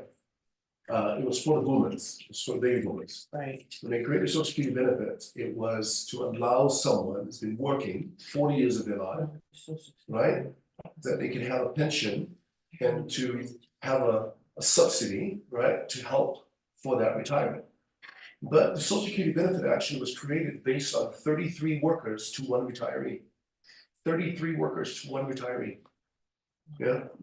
And that algorithm worked at the time. The reason why it worked, it's because that the life expectancy after someone retires dies off within 5 to 7 years. Yeah, so they were living longer. So yes, so the algorithm of 33 workers to one retiree made sense. It worked. And Social Security was supposed to be a tax-free because it's your money that's coming out of your check, so you can use it, right? When you retire, tax-free. It's no longer tax-free anymore. Some politicians decided they were gonna tax it. Crazy. They already taxed you on the money in the beginning, Yeah. now they're taxing you again. There's like. Isn't that crazy? So therefore, Social Security today, why it is a broke system, is because of the fact that people, life expectancy is much longer now. People are living longer. So the algorithm, when they first initially created this benefit, doesn't apply anymore. Now they're taking money from other sources to help fund this benefit. It's not gonna work. To me, you cannot rely on Social Security. Something would happen in the next couple of years. I don't think Social Security will be around. So if you're relying on that, oh boy, change your focus. Yeah, find something else. We have a welfare system that helps you. To me, it handicaps you. It helps certain people that are in need, that are ready to transition into something better, Right. right? I believe in a welfare system because it can help families, move them forward, but they can't be there permanently. Right. Right? It's not a system that you need to be there permanently. In the state of Hawaii, when I was living there, right, they were talking about, so proudly, some of these people were talking about like Hawaii, because it's the highest welfare system. They pay the highest checks in welfare in Hawaii. 63,000, I believe. For family of 4. Wow. I don't know what it is here, I don't know, but that's what they were talking about. I'm thinking to myself, wow, that's crazy. So husbands and wives will eventually, they will divorce on purpose. They'll live in 2 houses. They live in 2 houses, have more kids just to collect the benefit. Now they're having making over $120,000 a year. They're not working. And what the husbands actually, I know these families because these guys are my clients, right? They'll come in and say, hey, Zach, how are you guys able to do all this and qualify for all this? They're collecting like $120-something thousand of welfare, 6-figure income. And this guy works at Matson, he's making over $100-something thousand a year. So they're living life, they're all driving these big Cadillacs, nice cars and things like that. It blows my mind. It's a broken system. All I'm saying is, as an entrepreneur, there is a way of doing things legitimately, and there is a way of doing things illegitimately. And unfortunately, like some of those clients that I mentioned, they have the mindset of entrepreneurs, but they're using it in a very wrong way. Yeah? So you have to ask yourself this, what kind of entrepreneur are you? Right? All right. When it comes to building, it's really, really important for you guys to understand how to build a business. What time is it anyway? So you tell me we can break. 11:35. Oh, 11:35. All right, what time do you guys want to break for a little bit? I'm gonna try to go through this as fast as I can, because I have a lot to cover. You wanna finish all yours? But I think we're only here to come. No, we're gonna take maybe a 5 or 10 minute break, huh? Was it 3 or 1? You know what? Was it till 1 or 3? Oh, yeah, this is a longer topic, let's take a break. Let's take a break. Okay. Okay. Yeah, let's take a break. Yeah, cause I gotta take my. So we got some topics. I gotta take my Like you're bad or something. I don't have that, dude.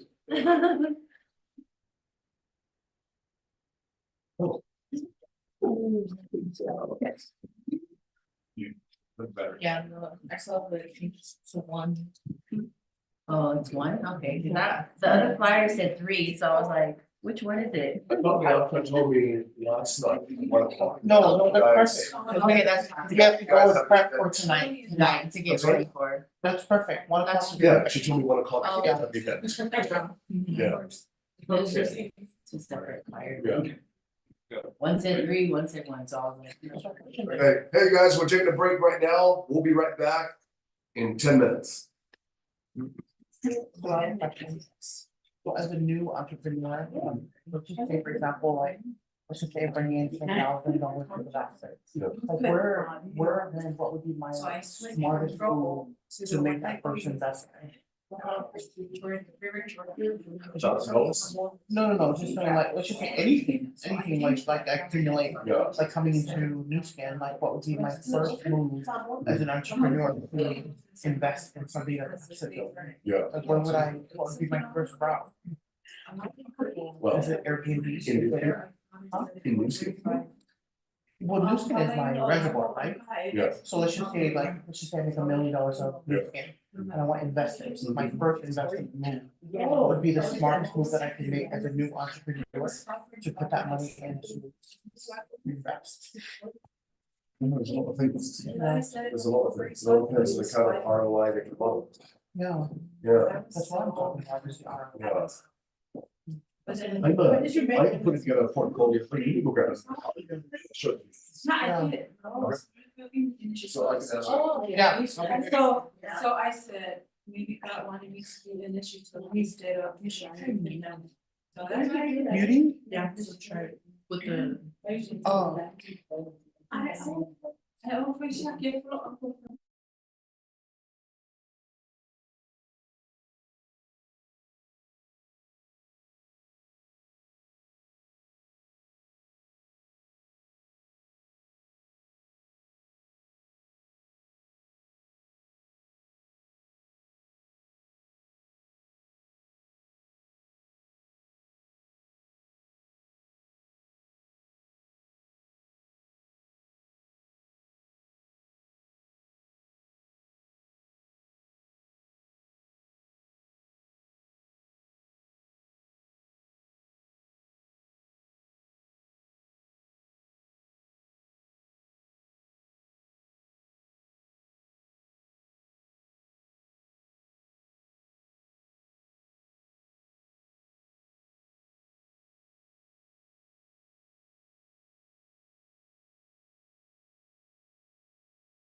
What did you say, Diego? Hopefully they can hear us. Don't get comfortable. Hey, Don't get it wasn't that bad. Listen, okay, alright, Diego. So I trust you. I Will I be a name Maybe remember? that was a newcomer, Michelle, why don't you get out of today's meeting? I'm sorry?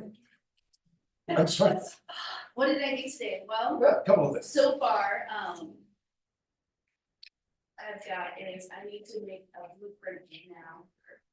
And change things, my focus around a little bit more to what I need to do for myself now. Now that my baby's grown and she's gone, it's about what I need to see now and change my blueprint.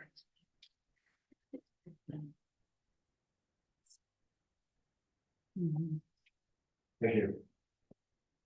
Anybody else? One thing that you came from this first session. Will I be just a number or a name remembered when I leave? Say again, Will I just be a number or a name remembered when I leave this room? second, Never settle for less. I love that, Being creative. you know, You don't succeed in the right place. right mindset. Right. You have a few steps of how to get into the right mindset, right? Good, yeah. Take 5 minutes away from like a negative situation. Planning is all you're allowed. No more than that. But if you go beyond 5 minutes, it'll piss you off. Go ahead. You don't succeed alone. No one succeeds alone. Yeah. Name one person that have succeeded alone. No one. Yeah. Even Jesus couldn't do it himself, so he had 112. Right? Yeah. Right? did. And they followed him. And he was alone, he died. Yes. Your husband always. That's a no. Your husband. Yeah. No man is an island. He always said. Three streams of Oh, income. exactly. Right. No, exactly, at least. Agreed. How many of you have 3 streams of income or more? Working on it, working on it. That's why we're here. That's That's why. why we're all here, we're working on it. Good. Not there yet. Not yet. And my dad. Your dad- There you go, Sharon. I said not to borrow from town. You know, dad's retired now, right, but he's in real estate too, he has multiple sources of income. So people say, oh, you go, oh no, my dad is, I'm not. No. So I'm like, I need to be mine. I know. I'm daddy's girl, I know it's there, but I don't, now that all this new information is coming, I don't wanna rely there. I don't want to, I need to be my own. Thank like you. my father. I need to be like him, but I don't wanna depend. Yes, yeah. It's like, oh, I just wanna erase that it's there for me, right? I just wanna get rid of that thought that it's there. And I need It's to. a comfort zone. Right. Yeah, that's it. Exactly. My comfort zone, my comfort is like. Yeah. It's a safety net, safety net. Safety net. Let's listen. I wanna Maybe erase comfort. that now, it's like, no, my dad's here, but Yeah. not me. I'm not it, I need to be my own. Yes, So that's a kind good, of taking Good point, Karen, we're all. thank you. Oh, do not be comfortable with where you're at. Yeah. That nothing is permanent. I love that. So, thank you for sharing, I appreciate it. Oh, Beth? We need to get out of our comfort zone to create new opportunities. Right. Yes. And that was the whole reason why I said, don't get comfortable. Because it holds you back from becoming creative. Thank you. Right? Love that.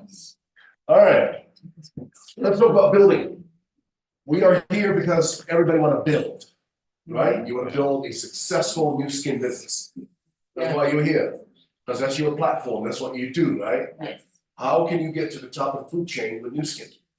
So let me share with you so you know that I feel that I'm qualified to talk about this topic because I was involved in a multi-level marketing company, it's right down the road, right? Long time ago. I left my career for 3 years in the financial services to get involved in that company, but I knew exactly that my habits, my behavior, my actions will get me there, right? I was disciplined, I put away golf clubs, never played golf for that 3 years. All I did was work, build. Some of the things that you have to remind yourself, what are you willing to give up to gain? What are you willing to give up to gain? Because there's always something that you must give up to gain. So like I said to you, I have to give up golf. I love golf, but I have to give up for 3 years so I can build my synergy business, right? When I got into synergy, and I feel that I'm qualified to talk about this topic because when I got involved in synergy, in my first year and 3 months, right? First year and 3 months, I became number 3 top distributor in the world. In a year and 3 months. And that's because I worked really, really hard. Right? I worked every single day. I made sure that I had 8 to 10 appointments every single day. 8 to 10 appointments. And I'm going to teach you exactly what I did. Setting appointments, keeping the appointments, and moving people forward. Right? That's what we're going to talk about today. On this second session. There's a lot more, but I'm going to try to cover as much as I can before we run out of time. So when I say that you're one person away from knowing the entire world, you are one person away from knowing the entire world. Because think about it like this. Not too long ago, and I'm talking about just a couple of hours ago, most of us did not know each other. Think about this for a moment. So how is it possible to gain so many friends and connections in the world? What do? You network like crazy. This is what you do. You start with the people that you already know. Yeah.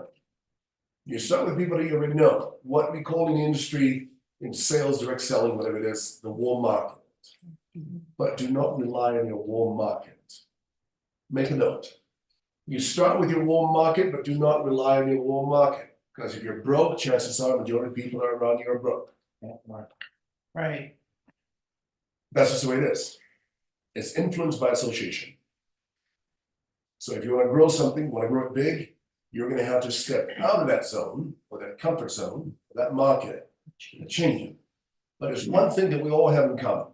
I'm pretty sure that we know a doctor, we know a lawyer, we know an accountant, we know a business owner, we know somebody who is doing better than we are. All right? Okay. So with that said, which means that you sift through that warm market in order for you to get to the market that you really want to deal with.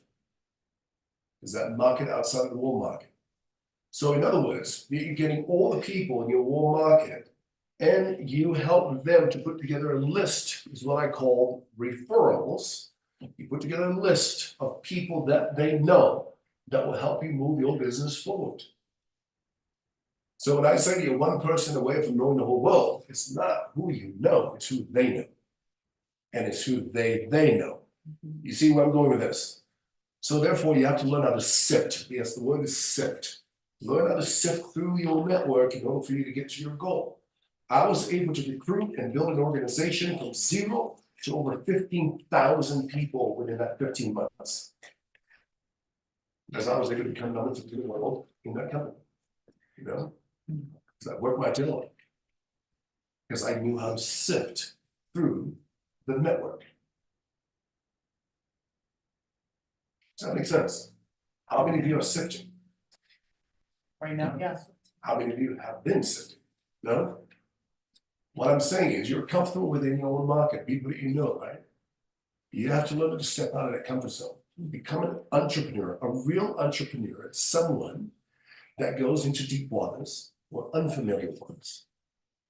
That's how you challenge yourself. That's how you grow yourself. That's how you grow your business, your income. Because you're doing things that most people don't.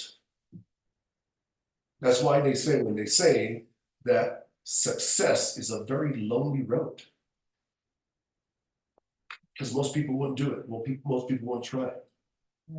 You guys are doing the minimum. Why are you doing the minimum?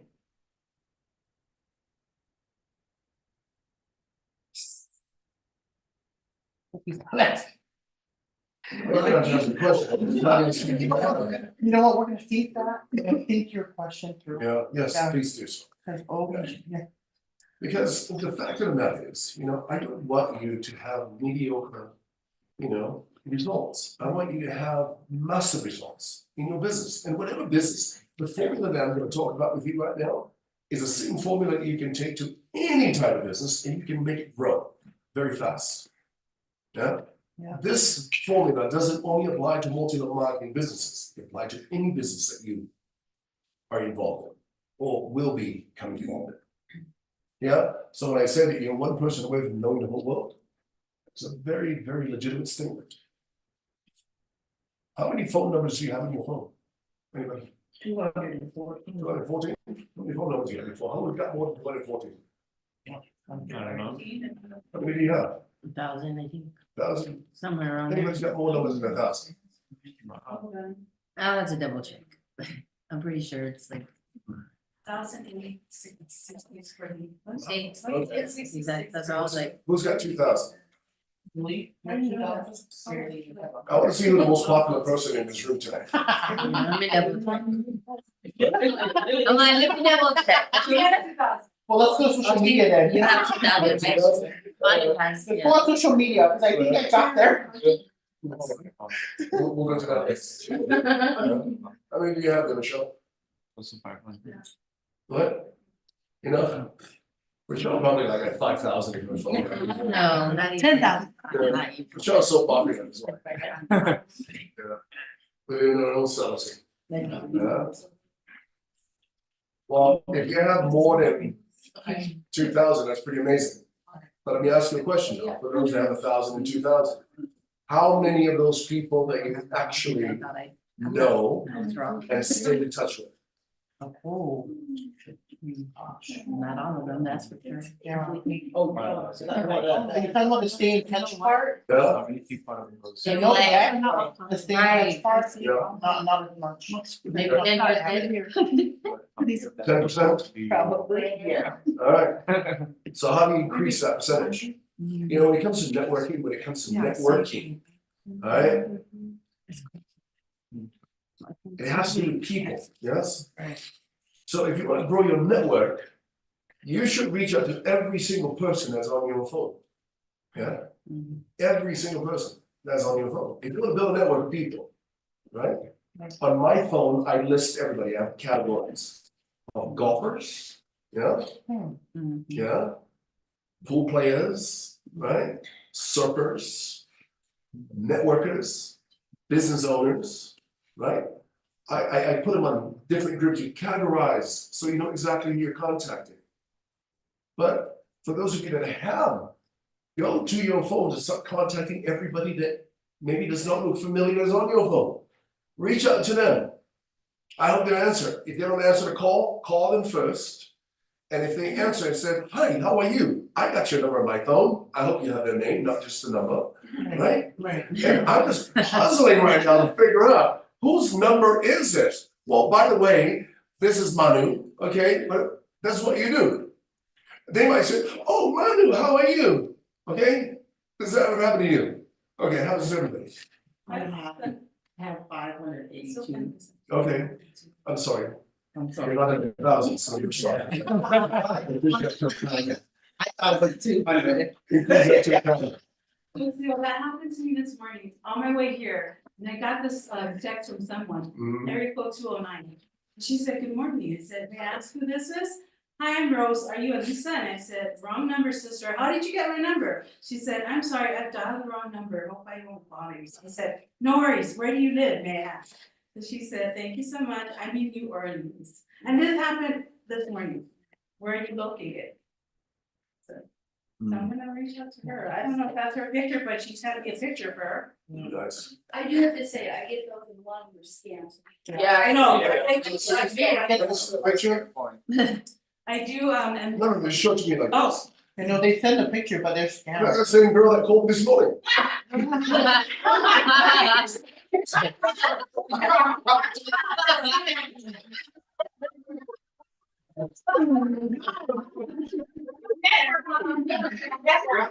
She's never, you can even ask her if she's in your skin. That's right. Yeah, you're right, that happens a lot. Yeah. Yeah, happens a lot, yeah.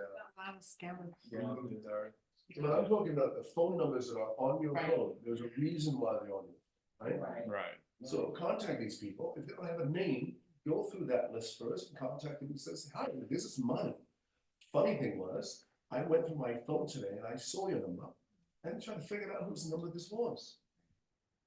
And I wanted to connect. How do we know each other? Start the conversation. That's what you need to do. I'm gonna repeat that again, because that happens to me a lot, right? When I was networking, that's exactly what I did. I'm talking about, I would hit the phone. I didn't have to go anywhere else, because I have over 3,000 phone numbers on my phone, so I didn't have to hit them. I just went right to my phone, I started contacting all the numbers without names. That was the first group of people I contacted. Right? The second group of people I contacted were people that I knew, you know? So go back there and start that conversation. Like I said again, the script goes like this. Hi, this is Money. I was looking through my phone today and I saw your number, but it didn't have a name on it. How do we know each other? I just wanted to connect. Start the conversation, start talking, be nice about it. I said, oh, what do? Go into what we call FORM, right? FORM, family, occupation, recreation, money. These are the topics of conversation that we talk about every single day. FORM, family, occupation, recreation, money. Yeah. So what do? And it doesn't have to be in that order, FORM, it could be starting with occupation. Wait, what is it that you do again? Wait, where do you live? I mean, that kind of thing. Build that relationship again and put a name on a number. You never know, right? You never know what can come out of that. Crazy, huh? There's some things I'm gonna talk about, okay? So we're here, so I'm stepping into the most successful year of my life. Everybody say it. Everybody say it. I am stepping into the most successful year of my life. Leave that be true. Right. All right, Oh, let's skip to this. We're gonna go to the next because we got time is very limited. Okay, building the community through sharing, not selling. right. Building community through sharing, not selling. There is a psychology between the two, right? There's a difference. You don't sell. If you sell, you will not succeed. Write that down. If you sell, you will never succeed. Selling is more of a convincing a person, right, where they are, and painting a picture of where they need to be. That's really what it is, you know? So sharing is where they want to be. It's very, very important. Moving forward. All right. Can you read this out loud, please? This is important. Don't limit your challenges. Challenge your limits. Stop. Read that one more time. Don't limit your challenges. Challenge your limits. Keep going. Get up every morning with a song of praise in your heart. Put a smile on your face. Go out into the day and be determined to enjoy it. Get rid of excuses. Say it one more time. Go out into the day and be determined to enjoy it. Get rid of the excuses. Quit waiting for things to change so you can be happy. Choose to be happy right now. Whatever it is you think is holding you back, limitation, a failure, a fault, a weakness, I can tell you with confidence, it has not disqualified you from the amazing future. You've got to do your part and get in agreement. That mistake you made, it may look like a setback, but the truth is, it's just a dimple. By design, it should help you go further. That's what it says. That what was meant for your harm, God will use to your advantage. Instead of going around thinking, well, I got so much wrong with me. I don't know why I'm like this. No, our attitude should be, I just got a bunch of dimples. That means I'm going to travel further. It's not working against me, it's working for me. Have a wonderful, blessed day, my friends. Woo-hoo. So I was giving a Zoom training presentation for a group for another network marketing company, right? I had a few hundreds of us on there, and this is what I shared with them, and it made quite an impact for everyone. You've heard me say this before, it's something that I recite to myself every single day. Every day.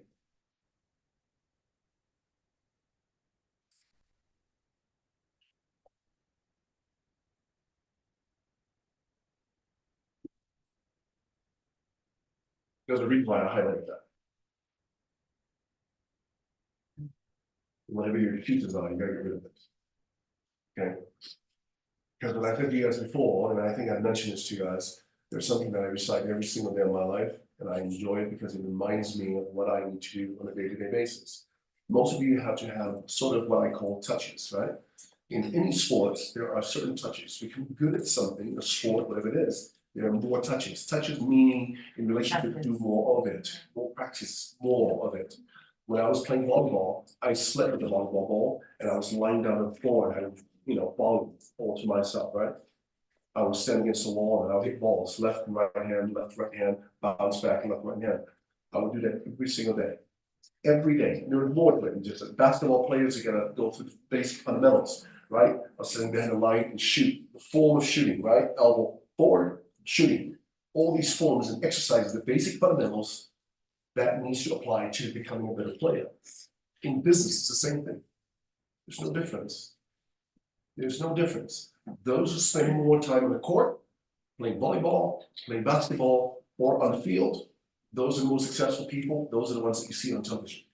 Like Kobe Bryant. If you read Kobe Bryant's story, it kind of, touches my heart because I understand exactly what that's like. Not at that level, but I understand exactly what he's talking about. It's amazing the level of commitment that this man has put into, his game. It's incredible. While everybody was out partying, he was practicing. And when he does go out partying with these guys, he comes back, he's in the gym while everybody's sleeping. That kind of mindset, that kind of commitment is what you need. No excuses. Oh, I'm not partying tonight, I can't really do it. Okay, it's your life, it's your business, it's your legacy, it's your future. It's what you want out of it. Yeah, that's what I said. No excuses, get rid of the excuses. Do something. Rule, always end your day on a high. Always end your day on a high. Never end your day on a down.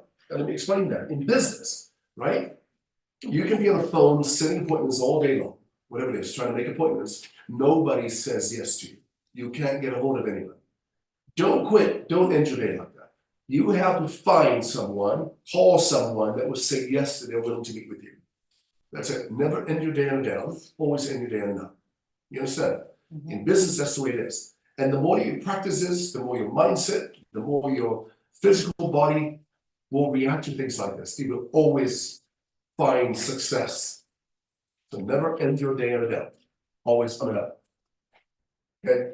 So the first winning strategy. Are you ready? I want to share this with you because I talked about this, right? When I talk about you're one person away from knowing the whole world, you have to understand exactly the psychology behind it and how it works.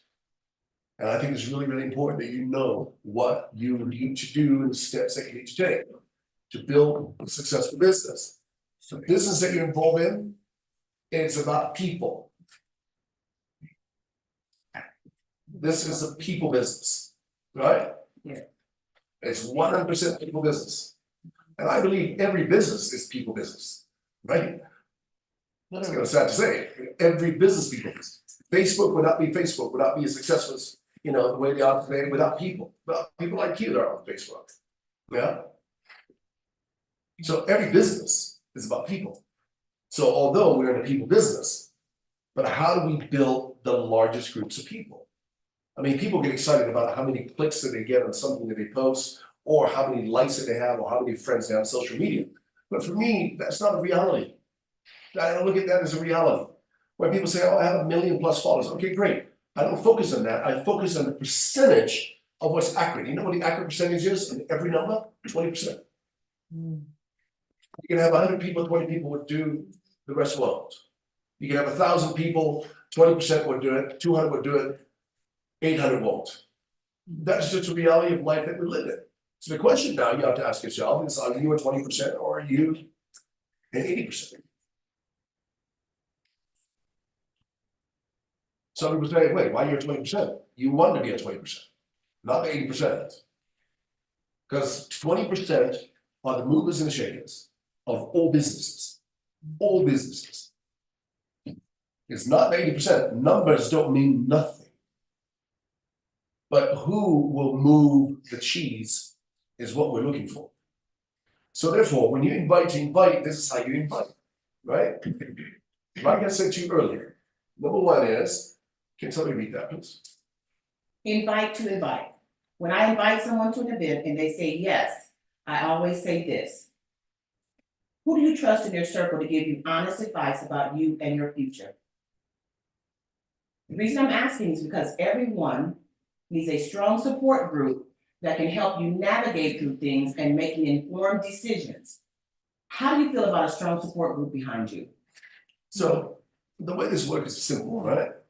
If you were my friend, right, and I invited you to an event, right, and you say yes to me, there are certain criterias and things that I say to make sure that that appointment is secure. Write the word down, secure appointment. This is the process. I'm sorry I didn't get a chance to write all of them down. I actually have more slides, but I don't think we're gonna get to it, so I'm just gonna give you a snapshot of what that looks like. So write fast. If I'm gonna invite her to come to a meeting and she say yes to me, I'm going to ask you exactly what I just said here. I'm gonna say to her, let me ask you a question. Thank you so much, first of all, for coming to my event, for accepting my invitation. I want to ask you, in your circle of friends, people that you trust, let's say 5 to 10 people, who do you trust or who do you go to that gives you the most professional advice or accurate advice, someone that cares about your future? Who do you know? Can you name that person from the top of your head? Yeah? And there's a reason why. So I'm inviting to invite to invite. You know, because I teach a step that's called the 3-step system, right? Or drive 3D, right? And I'm going to show you all of that, what that looks like. And that's how I was able to build over 15,000 people in my network in 15 months. In my first year, I was already making over $60,000 a month, which was cool, right? It was a lot of hard work that got into it. But what I'm saying to you is, how do you build an organization like that so fast in 15 months? That's exactly what I'm going to teach you today. Okay, this is exactly what I did. So I would call somebody, I'm always asking this, and I said, who do you know in your circle of 5 to 10 people that are influenced to you, that you look up to, right? That cares for your future and what you're going to do. Because those are the people that I would like to invite. Okay, or I want you to invite. Those are the ones we reach out to. So I'm already network to network to network, right? Most of the opportunities that happens here, because I would coach her through the process, or I would do a 3-way call with her. So normally when I would do a 3-way call, 80% of the time I would do a 3-way call. And she says to me, oh yeah, it's my Uncle John, or my uncle this, or my auntie this, or my good friend, right? She's gonna start mentioning names to me. And what I'm gonna say, I'm gonna have a pen and a paper when I make calls. Every time I make a call, I have a pen and a paper ready. Because I'm gonna be writing stuff down. I don't wanna miss anything. Because what she said, I'm gonna recite back.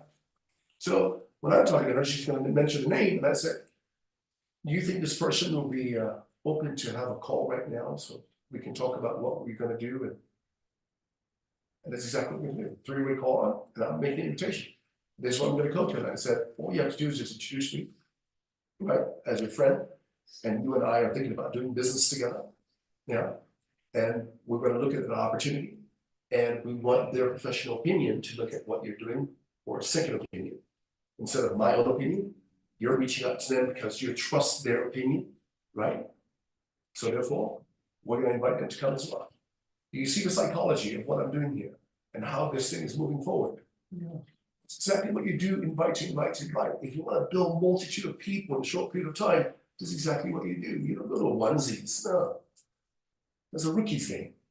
You invite more people like that. That way you can build an organization so fast.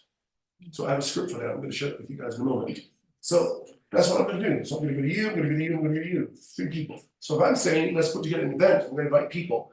The smallest event that I ever put together when I was involved in Synergy was 350 people. I did it in Hawaii at a country club. I invited 350 people to my first event. I don't know how they all came, but they all came. Right? Maybe it was a country club. I don't know, but they all came. A lot of people signed up. 40% of the people that came that day, they all signed up as distributors. It's all brand new people. The rest, I follow up with them. Some of them became distributors later. Some of them became product customers later. Then these new people that came in, I taught them the same exact thing. They went up and they repeat this, and that's why it grew so fast. You know, the methods that I have created worked very, very well for my behalf. And my business grew very, very fast. Same thing that I did with the financial service arena, same thing that I did with my crypto arena, right? I was able to raise over $110 million in my cryptocurrency with less than a year. Same methods worked every time. So what I'm saying to you today is I'm giving you a blueprint of exactly how you're gonna be able to build a successful business.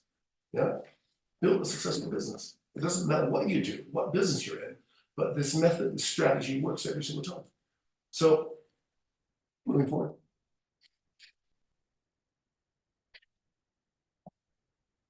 Okay, so I just made a joke here, don't mind me, but you know what, if you're offended by that, that's your fault.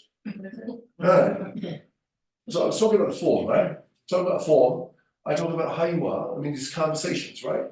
I talk about how's your wife, husband, all that, just basic things that you talk about. We talk about these things all the time. When did you ever have a conversation with somebody that form never came into play? Right. When? It happens all the time, right? Conversations will always lead to these things. Not maybe all of them, but one of those will come in play. Yeah. Learn how to use it. When you're conversating with people, rule number one, please write this down, right? I work by principles. Everything I do is all principles related. Okay? I ask the question. So the rule is, one who asks the question controls the conversation. One who asks the question controls the conversation. Number two is, shut up, let them talk.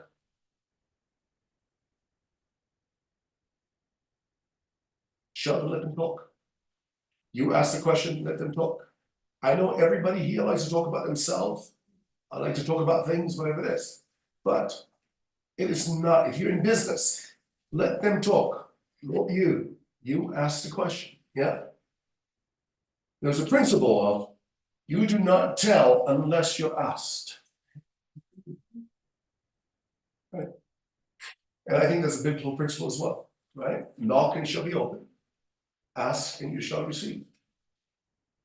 You're going to realize that everything that I am talking about today, that I'm sharing with you, is all principles. It all comes back to principles. I never built anything outside of that because I believe principles are solid. You know, it's foundations that can't be removed. So therefore, I built my business, my platform, everything else around principles. Is it warm in here? It's getting warm here. Don't ask me. I'm doing this a little. Yeah. How's that? You mean like a cold here? Like a cold Yeah. weather? Okay, so these are some of the things that you help just kind of stage the questions and moving people forward to tell you things, right? Like if I'm having a conversation with somebody, the things that I asked, and I said, how's life? You still working that job? Or you that career, you're still running that business? Man, you must be making all the money in the world now, right? I place these questions out there for a reason. There's a psychology in the invitation. I'm going to share this with you. When I'm asking that question, people would only say, oh, I wish. Right? Rarely I hear people say, oh my God, I'm doing so good, I got to open up a few more businesses. Oh man, that's awesome. I love to hear that too, right? But majority of the time you hear, when you ask the question, oh man, you must be doing so good, you're making all the money in the world. Most people are saying, man, I wish. There's a need. When people say those words, in my mind, there's a need. That means that business is not really fulfilling whatever needs that they have financially. So therefore, they may be open to an opportunity. Does that make sense? Right. So posting these questions, I think is very, very important. So you mark that down on your paper, right? Make a note of that or a mental note of that. I'd rather just write it down so I know exactly what I'm going to ask or what I'm going to discuss. So I would talk with them, let them talk continuously. And I said, what are you doing for hobbies now? Are you still golfing? Right? These are the guys from the country club I would ask, and I say, you're still golfing? Oh man, yeah, I wish I had no time, you know, I have no time to golf, you know, doing all these things. When people say they don't have no time for doing these things, the hobbies that they love to do, there's a reason why. And whatever those reasons why, I want to know. Is it because of the lack of finances, or is it because of lack of time? Both of those things here to me are very, very important. Why? Because you have a lack of time, find something else that can give you more time and more money. Right? And I think New Skin offers that opportunity. That you can build something now, you can grow to a point where you don't have to work that hard anymore. Because the money will continue to come in without you having to put out that much effort. Yeah, and that's the kind of business that we all want. It's something that we do once, and we can pay us for a long period of time. Yeah. And that's what I call mailbox money. Yeah, or residual income, as you call it. Yeah, Just keeps mailing in. well, because the old days, you used to do checks in the mail, right? So you go to the mail, you always do checks. I You get what's that excited. mail in? Yeah. How about deposited? Oh, well, it's a different world we live in now, so everything is automatic deposit. Automatic deposited. Yeah. So we call it what, the AD money? Yeah, so we call it the AD money. You wanna make AD money? That's what you need to do. Find a business that you can build now, that can grow to a certain point, then you don't have to worry about money anymore. It just keeps coming in, it keeps growing, What's the vision? right? You know, the coolest thing when I was involved in it was the fact that when I first started building, my first few months, I saw checks coming. I thought it was kind of cool, right? And the checks start coming in even in the first month, second month, and these checks just keep going up and up and up and up and up. I'm like, this is crazy. That was crazy, right? My first check in network marketing was $6,500, around that. Yeah. That was like the first week or two that I was in. I'm like, all right, how can I grow this? I was excited about that, but my thinking is, how can I grow this? How can I double, triple this? Right? And that was my thinking. So therefore, you know, when you look at something like this and you say, okay, how can you grow your money? Because if you're sitting with somebody that's working a traditional business, I'm telling you, it's not easy. It's never easy to work a traditional business because you're trading time for money. You have to be there for the business to work. Right. The reason why you're involved in New Skin in the multi-level marketing industry is because of the fact that you believe and trust in the ability for an industry like this to pay you money for the work that you do today, even when you stop working. And hopefully that check continues to increase as your organization continues to distribute, build, and grow. Yeah? Does that make sense? That's the whole idea. I mean, who wants to work hard for 40 years? Nobody does. I'd rather work 6 months out of the year. And my money still increased. That makes more sense to me. Yeah. So, let's see. What are you doing for fun nowadays? So I ask these questions all pertaining to form. What are you doing for fun? You're still, 20 kids. you're still involved, you know, you're still involved in golf. You're still doing this, doing that. And people say, no, he's got no time. Not Yeah. right. Yeah, my son or my daughter, whatever it is, just started school and all that, so I really got no time. So these, to me, when people say things like that, in my mind, these are needs. What if you and I can team up, build something together, right? That will pay us for the rest of our lives and will pay our kids and our grandkids for the rest of their lives. That would be massive. That would be an opportunity. Something that you do once can continue to pay forever, right? Right. One of the questions that I need to ask is, are you a self-starter? I want to know. So I want to know who I'm working with, you know? How many of you are self-starters? Just 2 of you, that's fantastic. Okay. Do you know what self-starter is? Take out on yourself. Say it again? Just take out by yourself, try to figure it out on your own. Yeah. I'm like, I remember saying that to Leon when I came here, I'm like, I'm self-starter, self-motivated, I'll just tell me what to do and I'll figure it out, you know? Yeah. Then I had to come back and help, but Right. it was, Right. yeah. Pioneer is one of my favorite words. Once I understood exactly what that meant, right? Pioneers are the people that think of ideas, the first to initiate, first to be involved, Right. you know, first to take the chance, you know, the one that jumps into the cold water first before everybody else, right? Or push, You know, or whatever, yeah. push These are yourself. people that doesn't. So the question is, there is not too many pioneers.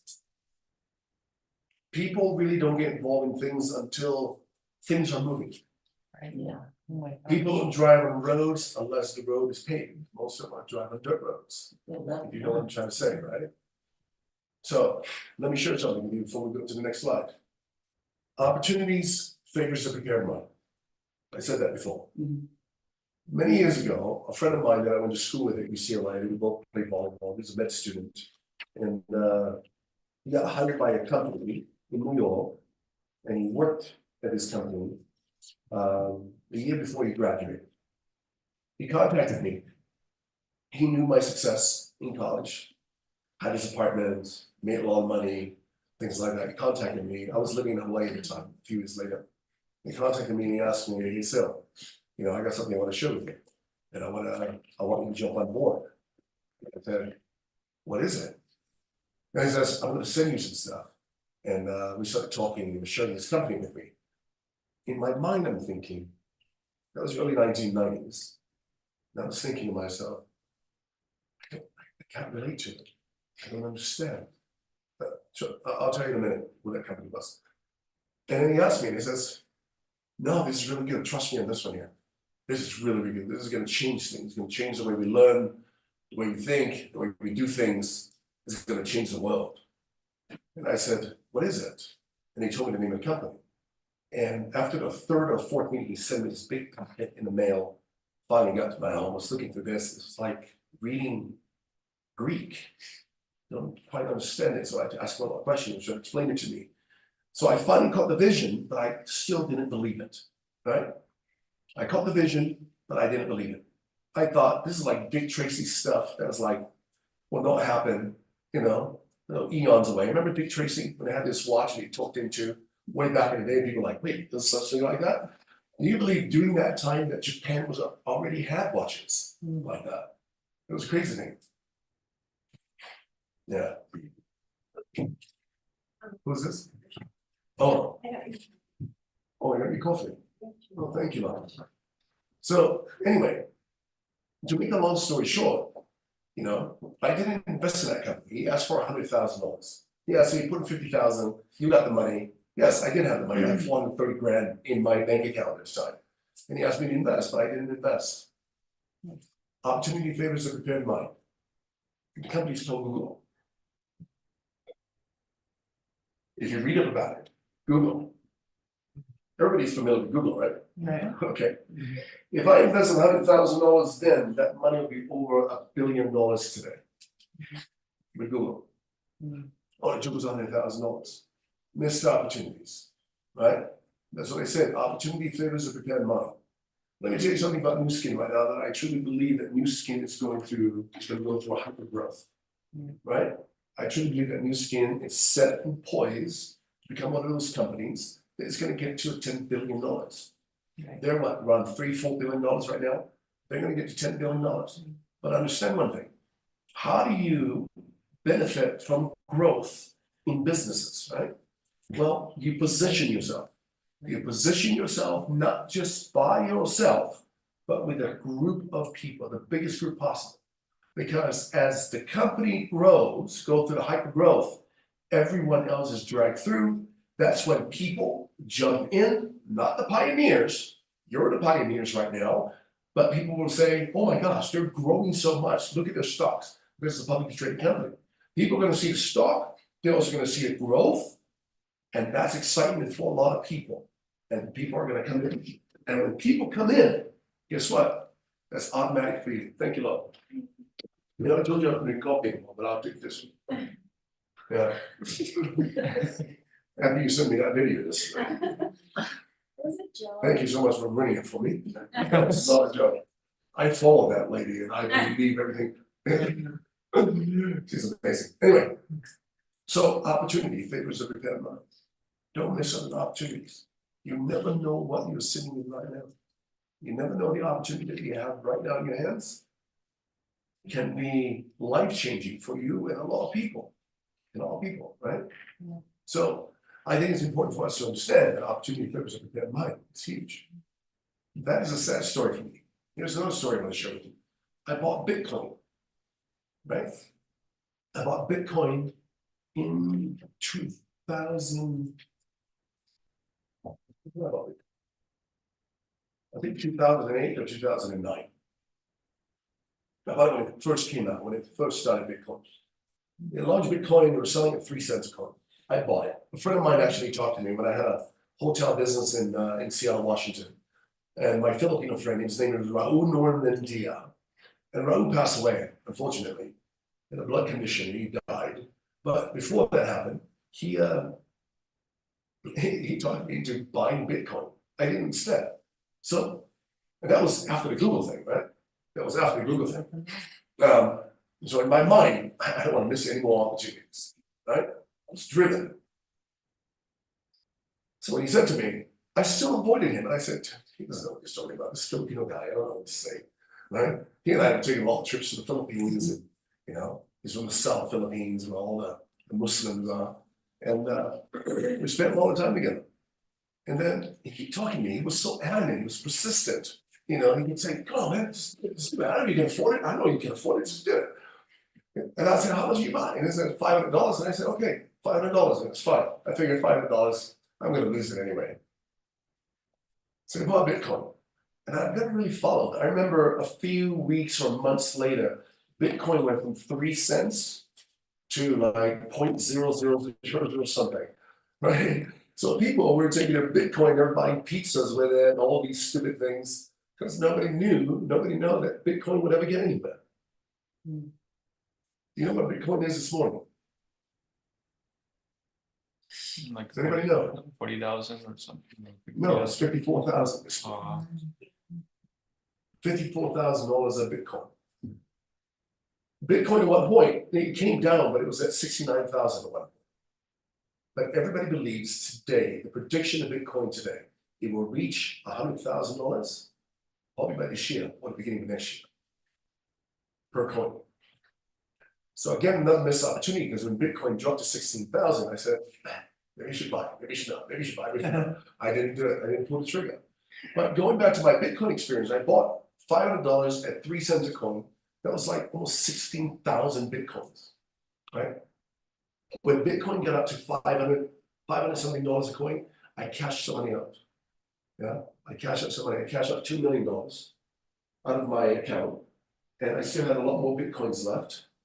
And mind you now, I have a SIM card on my phone. I had an Ericsson flip phone at the time. Right? My Bitcoins was in my SIM card. My keyword passcode was in my SIM card. I lost my phone in a river in Seattle. We went diving. I lost it. I had no access to my Bitcoin. I didn't hire somebody to look for it, because the amount of Bitcoins that I have now would be around $800 million right? With the Bitcoins that I have, that I own today, but I have no assets to it anymore. So opportunities, but at least that $500 I spent, I made $2 million out of it. Right. It wasn't a bad thing, right? But I made some money. That was got a good deal. Yeah. So for me, you need to have the same heart and opportunity. That opportunity favors a prepared mind. Don't lose that opportunity. When an opportunity comes to you, at least look at it. Look at it, engage in it. Right. Don't wait, just go all out and see what happens. Mhm. That's what I say to people. If you're gonna get involved in a business, if I ask you right now, why did you get involved in Synergy? In Newskin? Why did you sign up in Newskin? Why did you sign up in Newskin? Oh my gosh, Why? I saw it as a plan for me way out of my life, What is it? to get out of the 9 to 5 and to build myself generational wealth. Okay, good. Yeah. Why did you get involved in Newskin? What intrigued you? The people in the system. Of course. Yeah. What about you, Mom? The products first. The products? Yeah. Wow. Because you have an amazing testimony of your products, right? For your child. What about you, Lane? Purpose in life, honestly, our statement says it all. It's just honestly, the first thing it states is to be a force for good in the world. Mhm. And that's really what I want to be, Oh, is yeah. a force for good in this world before I die. You don't think you can be a force for good anywhere else? Well, I am, but I mean, I am in like different parts, but like to where it really can impact, Yeah, I need finances, obviously. To make okay, it happen. cool. What about you, Miss Um, Kelly? who's Miss Kelly? I said Miss California, Miss Cali. Kelly. Yeah. Um. Sorry, Spanish. No, I'm not, I said no. Yeah. To build an empire and leave a legacy Okay. for my children, my Okay. grandchildren, my great grandchildren. Why new skin? Cause I love new skin, it's just because of what it's done for me, it has a proven system, the products work. Okay, It's just my personal experience with it, and I just believe it's the vehicle that I can use to create that. well, the science behind that speaks for itself, Exactly, which is impressive, exactly. right? And I think that's something that you guys should talk more about. That's Love. what pulled me in, is the research and science.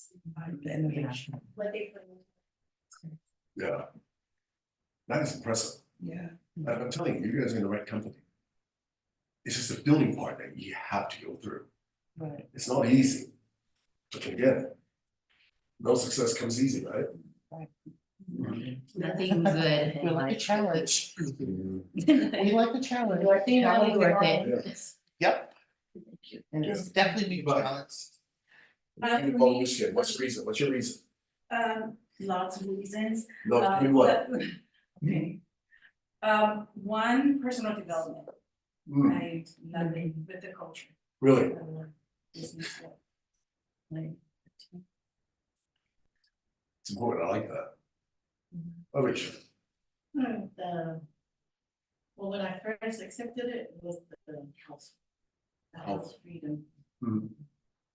But then now it's like, it's about time and financial. oh yeah. Right. It's nice to drink your products or Yeah. put your skin lotion on, whatever it is, and knowing, man, I just got paid. Yeah. Know what that, Yeah. right? Isn't that a good feeling, huh? Oh my God, right? Wow, that is so cool. I like it. You guys got me excited by sharing those. That's exciting. That is cool. It's massive, right? All right. So go back to what I said, right? Find your reason why you're involved in business. I think it's really, really important, right? Local presentations, some of the things that you have to do when you're inviting, right?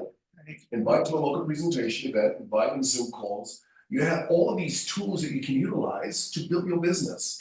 Zoom seems to be your platform because you guys have these every single day, right? Right. But then again, you gotta ask yourself, how many of you that have a new guest on those Zoom calls every time?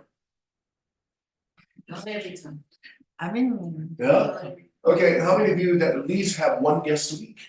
Yeah. Yeah, I'm still learning. what I'm saying is, this is a people business, yes? People business, you need people to grow your business, yeah? As someone who's having success, somebody can tell a better story. Leah is amazing, of course, right? She's incredible, Yeah. right? Yeah. I haven't heard you yet, Oh, you will, right? you will. Yeah, I love it, I love It's it, coming, you will. alright, I'm gonna keep that to myself. yeah. See, I can put warnings there, We're making our mark. Morning, yeah. What not to, do not attempt to do it yourself if you suck at sharing. yeah, yeah. And you know what I'm talking about, right? Mhm. There's a lot of people that suck at sharing. Right. Like you shouldn't even open your mouth, keep your lips closed, right? Don't say anything. It's for your own benefit. Yeah. So it's best to take someone with you or put them on a call with you that can present with enthusiasm, excitement, right? With knowledge, yeah, and vision. Right. You have to draw a picture out for people that you're presenting to. What their life would look like if they become a part of this. Do you ever do that? Do I ever do that? Yeah, do you guys do that? Yeah. Yeah, We're doing it now, good, since we met you. good, We're now moving to the action part. sure. So there's a correlation between form, when you're having those conversations, to an actual meeting when you're presenting the information, right? Right. Because once you see that happens, you know this individual situation, what their needs are. Right. So when you're presenting and you paint a picture of what, that looks like for them, where you believe they fit in, Right. And if it makes sense to them, then we start right away. Say again? Yeah? No, that's really what it is. I mean, people don't see themselves in things if they don't see the picture. Right. Why would I get involved in something if I don't see the bigger picture? This is one thing, if you can see it for them, others might, and if they don't see it, it's not gonna work. Well, of course, it's not about you, it's about them, right? If they see it themselves, you can't stop them from doing it. Yeah? So yes, that's really, really important. Okay? All these things right there, confidence, people that can really do it, that's the kind of stuff you want to talk about, right? Say what to avoid when you don't fall flat in your face. These are the kind of stuff that I want you to avoid at all costs. Yeah. So again, for those who are new to the business, don't present it by yourself. Find somebody else that can tell a better story than you do. Number two, make sure that someone that can answer the questions, right? It's important for you to kind of posture them in that position, Right, yeah? It's important. my word, my word. You like that word? It's my word That's what for the that's year. Yeah. Yeah? That's my word for the year, posture. Some of the things that you say, right? When you invite, you always gotta include more people. You can't just invite one person. That's what I'm trying to teach you today. Is invite more people, include more people. You always need someone, because when you go through your list, you know people, what we call the circle of influence in your circle, right? There are more influential people than you are. These are the people that care about you, and these are the kind of relationships that you have to get involved in. You may have a lot of relationships, but do these people actually trust you and care for you?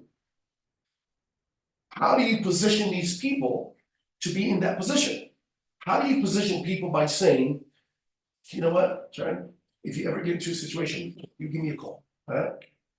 If all the people on your phone can do this for you, can you imagine what can happen when you pick the phone and call them and say, I'm there for you, man. Because I care about your success and I want to be there for you. So you need to get into the mindset of positioning all your contacts.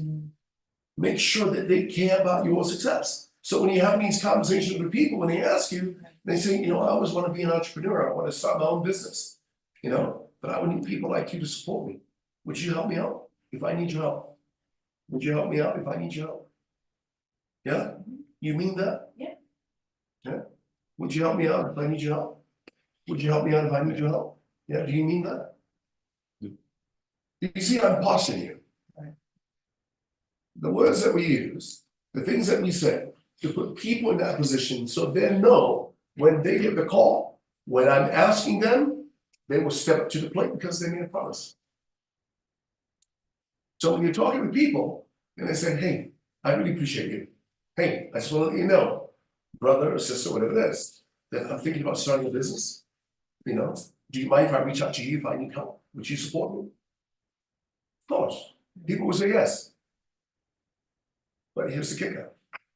I will follow up by saying, do you mean that? You feel that? Now all of a sudden people are in position. Because now, when it's that time, have a call. They're all gonna come out. Right? They're all gonna come out. You just position yourself to become successful. So every friend that you make from now on, share it with them. Because eventually, somebody's gonna be in business. If you're not in business now, you're gonna be in business later, right? We've all started in some form of business previously. Yeah? Were you involved in another business before New Skin? Were you involved in a business before New Skin? Anybody here? Yeah. Yeah? Yes. You were? How many people that were involved in another business before New Skin? By raise of hands. All right, all four of you. That's fantastic. That means the rest of you need to really pay attention to this. Because this is important for you. All right? It's important for your business. Just like this young lady right here. You know, my friend Michelle. Been to Michelle's house a couple of weeks ago. You know, because my boss said we're gonna go there because she wants to get a facial, whatever it is. Yeah. And she applied, all this stuff. She has a room downstairs all set up for business and everything else. She's got all the signs, the prices are there. I'm looking around, I'm like, wow, this is kind of cool. I like this, you know. So I'm sitting there, I'm like, this is cool. This woman is an entrepreneur. Does she even know she's an entrepreneur? I don't know. But anyway, she was applying all this stuff. Applying all that because she doesn't come across that way to me. Alright? For as long as I know Michelle, she doesn't come across as an entrepreneur. That's a big mistake. Everyone should know that you are in business. Everyone should know that you're in business. If you're not telling, you ain't selling. Everyone should know that you're in business. Everyone say that.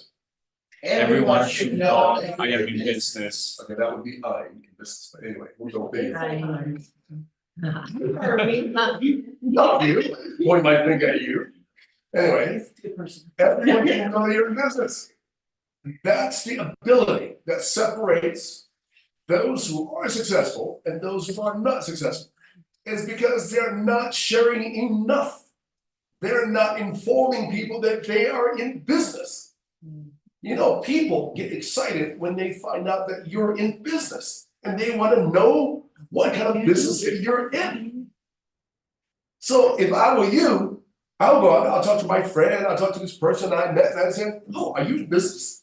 Remember, you ask the question, I say, are you in business? And they say, no, I'm not in business. And I say, and I say, yeah, I'm in business, I'm just starting a business, you know? You and I gotta talk. I wanna include you in it. What is it? Well, I'm not sure this is the place to do it, but maybe we can sit down or we can do a Zoom call, whatever it is, unless you have time now. Yeah, I don't know. And if you suck at it, Don't do it. Yeah. right? No, I said, hey, if you say, well, I have to go somewhere right now, I have to be at an appointment, even though you don't have one, right? I have to be at an appointment, but do you mind if we set up a time? What's your schedule? Give me a number, girl, whatever it is, right? Change information, get the time, make it happen, invite somebody that can share the information. Hey, by the way, thank you so much for coming in. I want to introduce you to my friend here, right? And I just want to tell you something. This person is incredible. This person is my mentor, whatever it is. This person's been helping me through my business and leading me to success. And I want to make this formal introduction, so and so and so, whoever that you're using, right? Choose that person, right? And just make the introduction. And I feel like that she or he is more qualified to share the information with you because you are important to me, right? And I want to build a relationship, a business relationship with you and a friendship. So therefore, I want to make sure I have the right people in front of me. Is that okay? Yes, thank you. Thank you so much. You're welcome. Hey, so-and-so, this is so-and-so, how we met, you tell a story about it. I just think that this woman is amazing, blah, blah, blah. You just brag about your guest, whatever it is, right? And you just transition.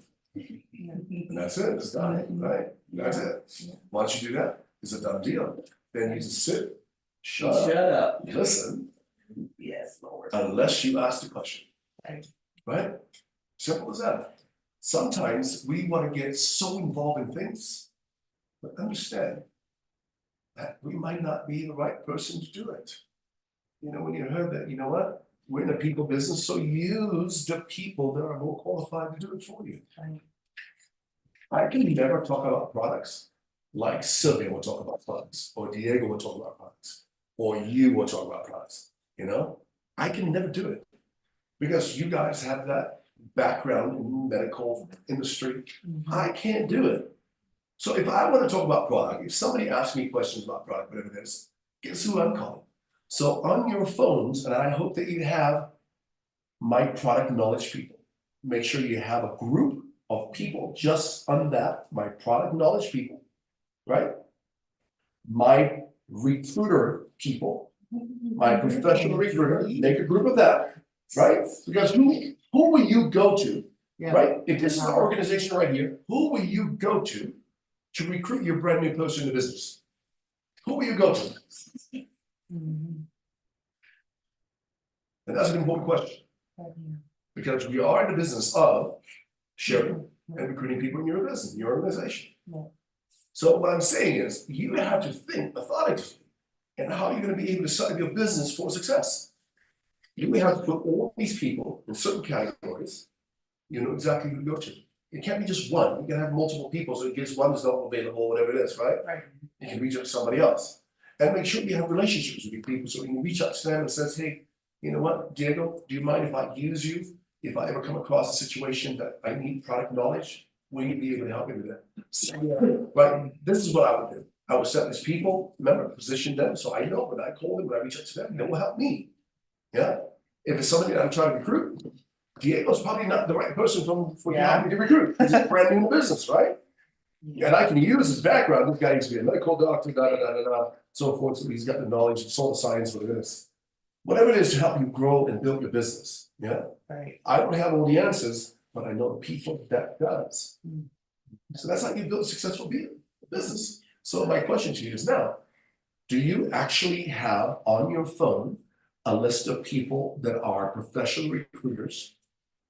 Product knowledge, right, Mhm. on your phone? Do you? Right I now, know no. exactly who Okay. they are. Okay, Yeah. yeah, no idea what you're You go missing to- on, aren't you? I know exactly who they are and I go to them. Oh, I have numbers, so don't Okay, worry, good. it's in line, And that's what I'm talking about. And not just two of you, it's everyone here should. like I have it Right. ready, Yeah. Everyone here should have everybody's phone number. right? That's what you need to do, because in a group like this, we all need each other's support. I'm telling you this, if I was in business with you guys in Michigan, I would have all your phone numbers, and I will find out from each and every one of you who's the best recruiter, who's the best product knowledge person, who's the best at this, who's the best at this, who's got the best testimony about certain products. I'm gonna have all of you, I'm gonna have notes on all of you. That's how I'm gonna build my business. You should do the same. You should do the same. You should set all that up in your phone. Right. Because 2024 is a year of growth and prosperity. Yeah. Yeah? Did that change?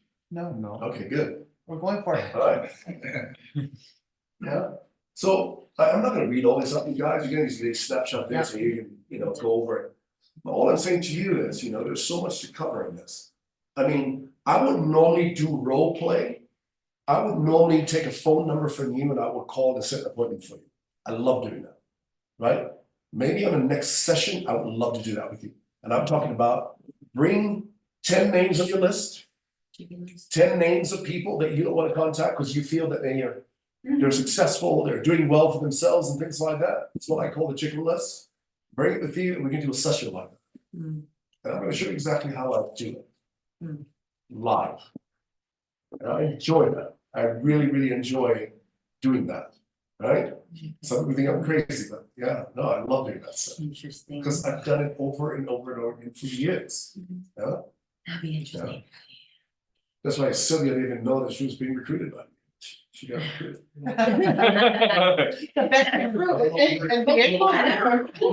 Over here.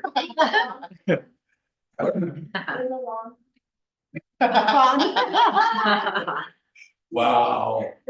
All right. Okay. Okay, can somebody read that, please, out loud? We are not all in the same boat. Yeah. We're in the same storm. Some have yachts, some have canoes, and some are drowning. You understand what that means? No, we're all in a different position of life right now.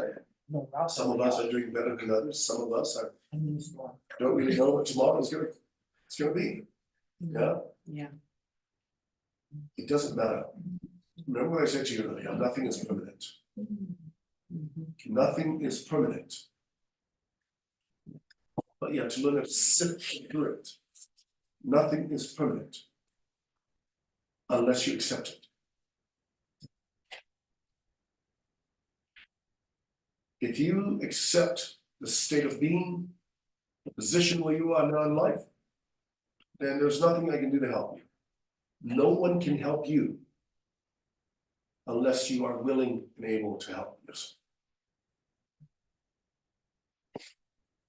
If you are willing to change, then we can make it work. If you like the life that you're living now, you're comfortable where you are now, all right, I can't help you. No one can. You must be willing to change. It's a decision, right? So It's something that you heard me say before, and I love to say it because I recite it myself every time. It goes like this, right? Too often, we believe that by not making a choice, by not making a decision, we're protected from the consequences of the decision. But the truth is, not choosing is a choice. Not acting is an action. So everything we do or don't has an enormous effect in our lives. So we can make a choice, a decision to change everything for the better, forever, right here, right now.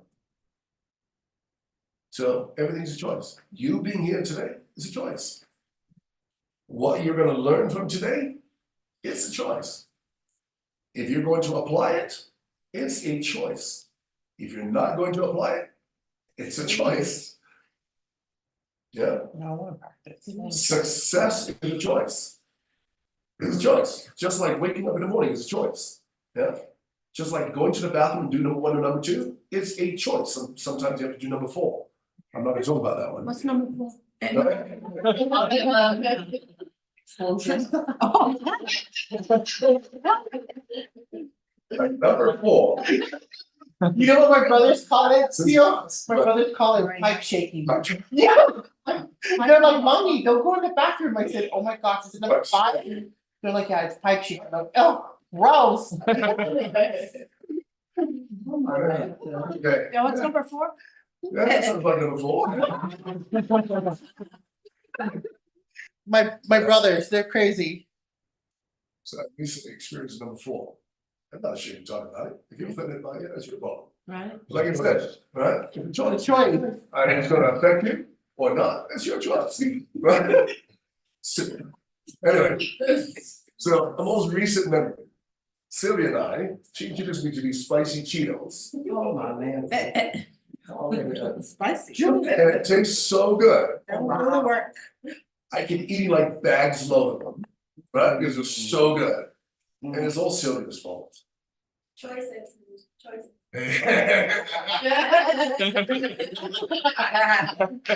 Don't make excuses. No excuses. No excuses. No one's fault. But yours. Can you allow me to tell you my number 4? Go ahead. Or you can just use your Yeah. Go ahead. We can imagine. your imagination. I think we were at a mall, walking around. Oh, man. Right? Use your imagination.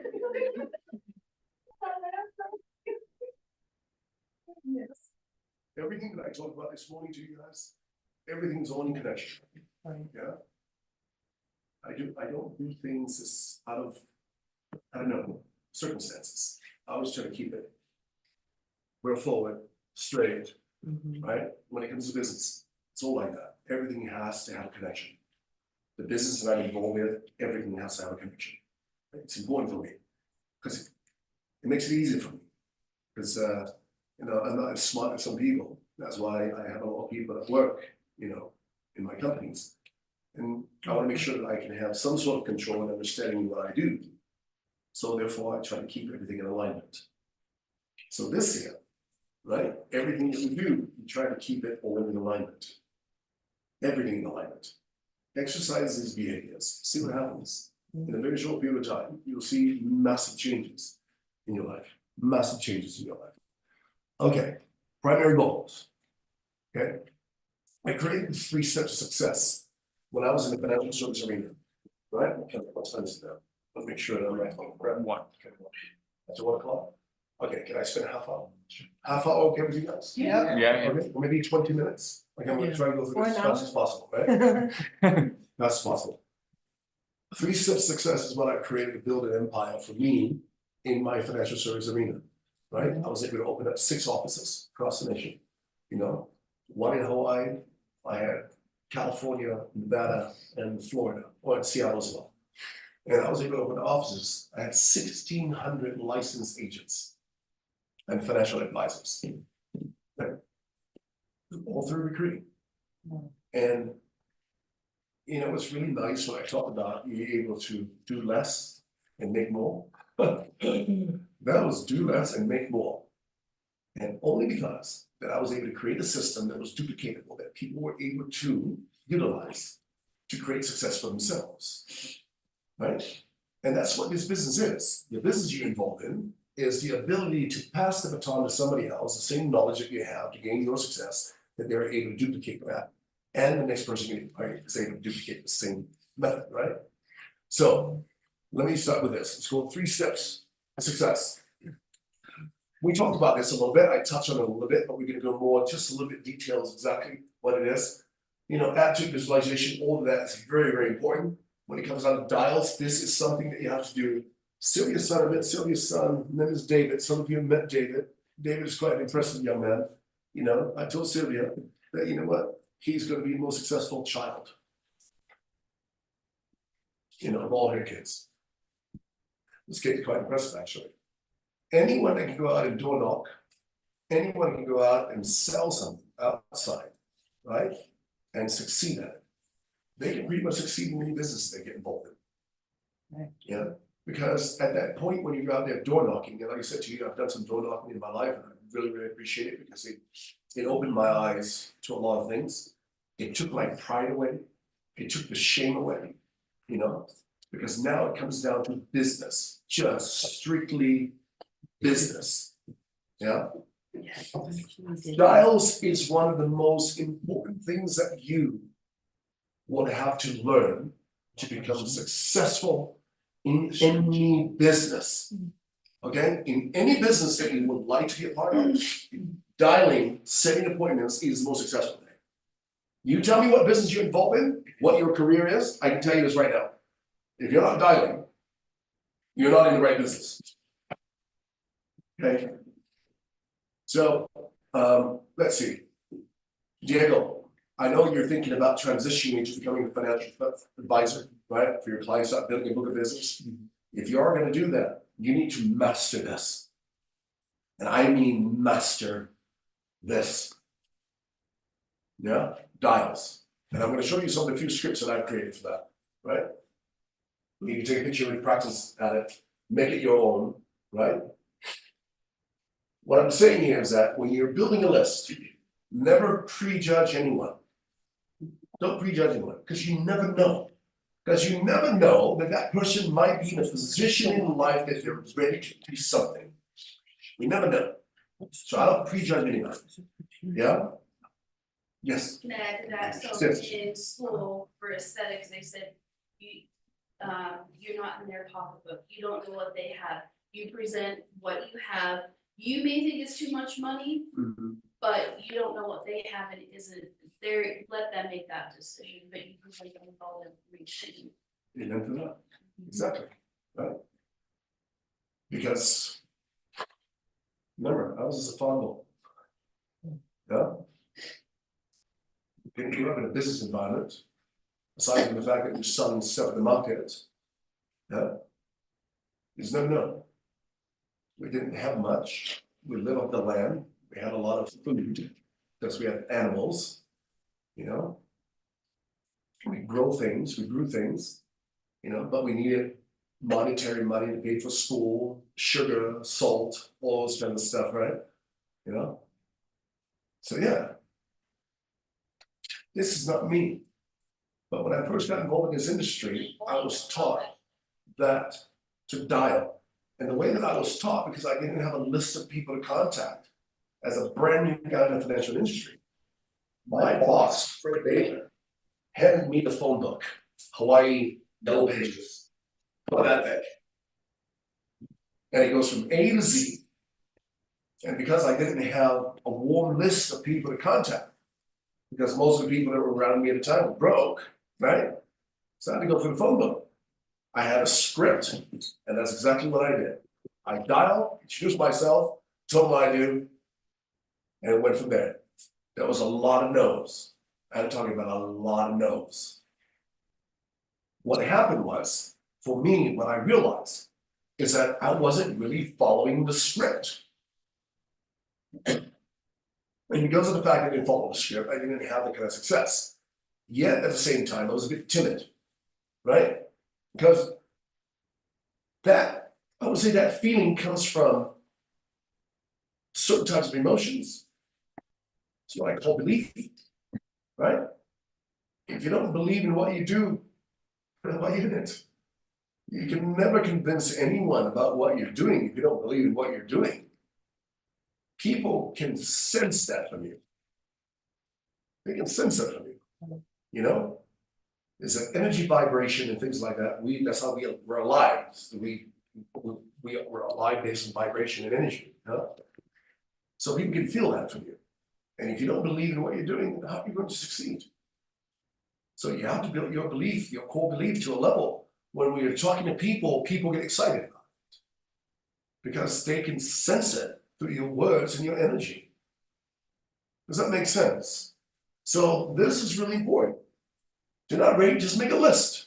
So what you guys need to do, and because a lot of time I normally would make a list right now, I'll go through it with you guys, make a list, right? Let's start making a few polls, whatever it is.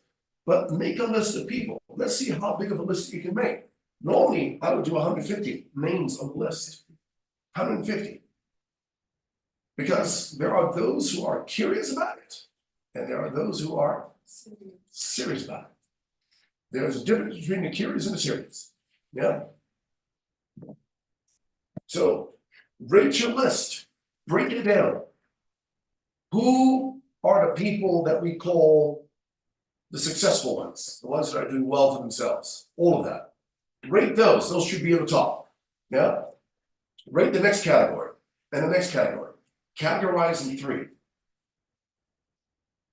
So when you're talking to your sponsor or whatever it is, to go through your list, and I hope you guys do that, right? Right.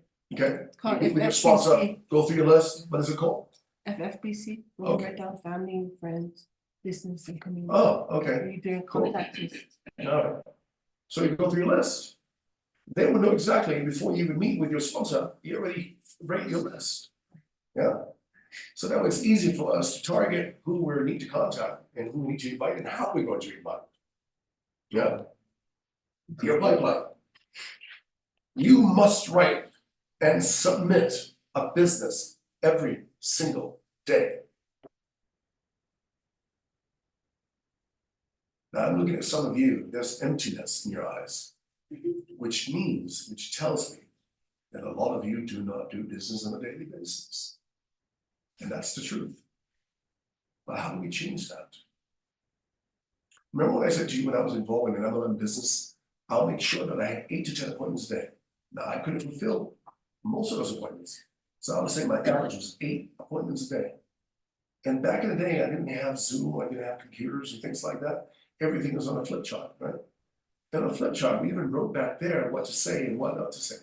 You know, like in the beginning, you say, oh, hi, my name is Sil. And it says, smile.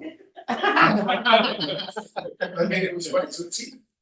You know, these are the kind of stupid things that we did. Just But it make sure works. we know. But it's what's duplicatable. It's what's duplicatable, right? So all of these duplication methods and things like that, I've had experience in my life. And therefore, keep it simple. Right. Yeah. Sometimes you make it too complicated just to make yourself look good. It's not going to be good for the person that you're introducing to the business. Because you're going to look at it and says, oh, it's too complicated.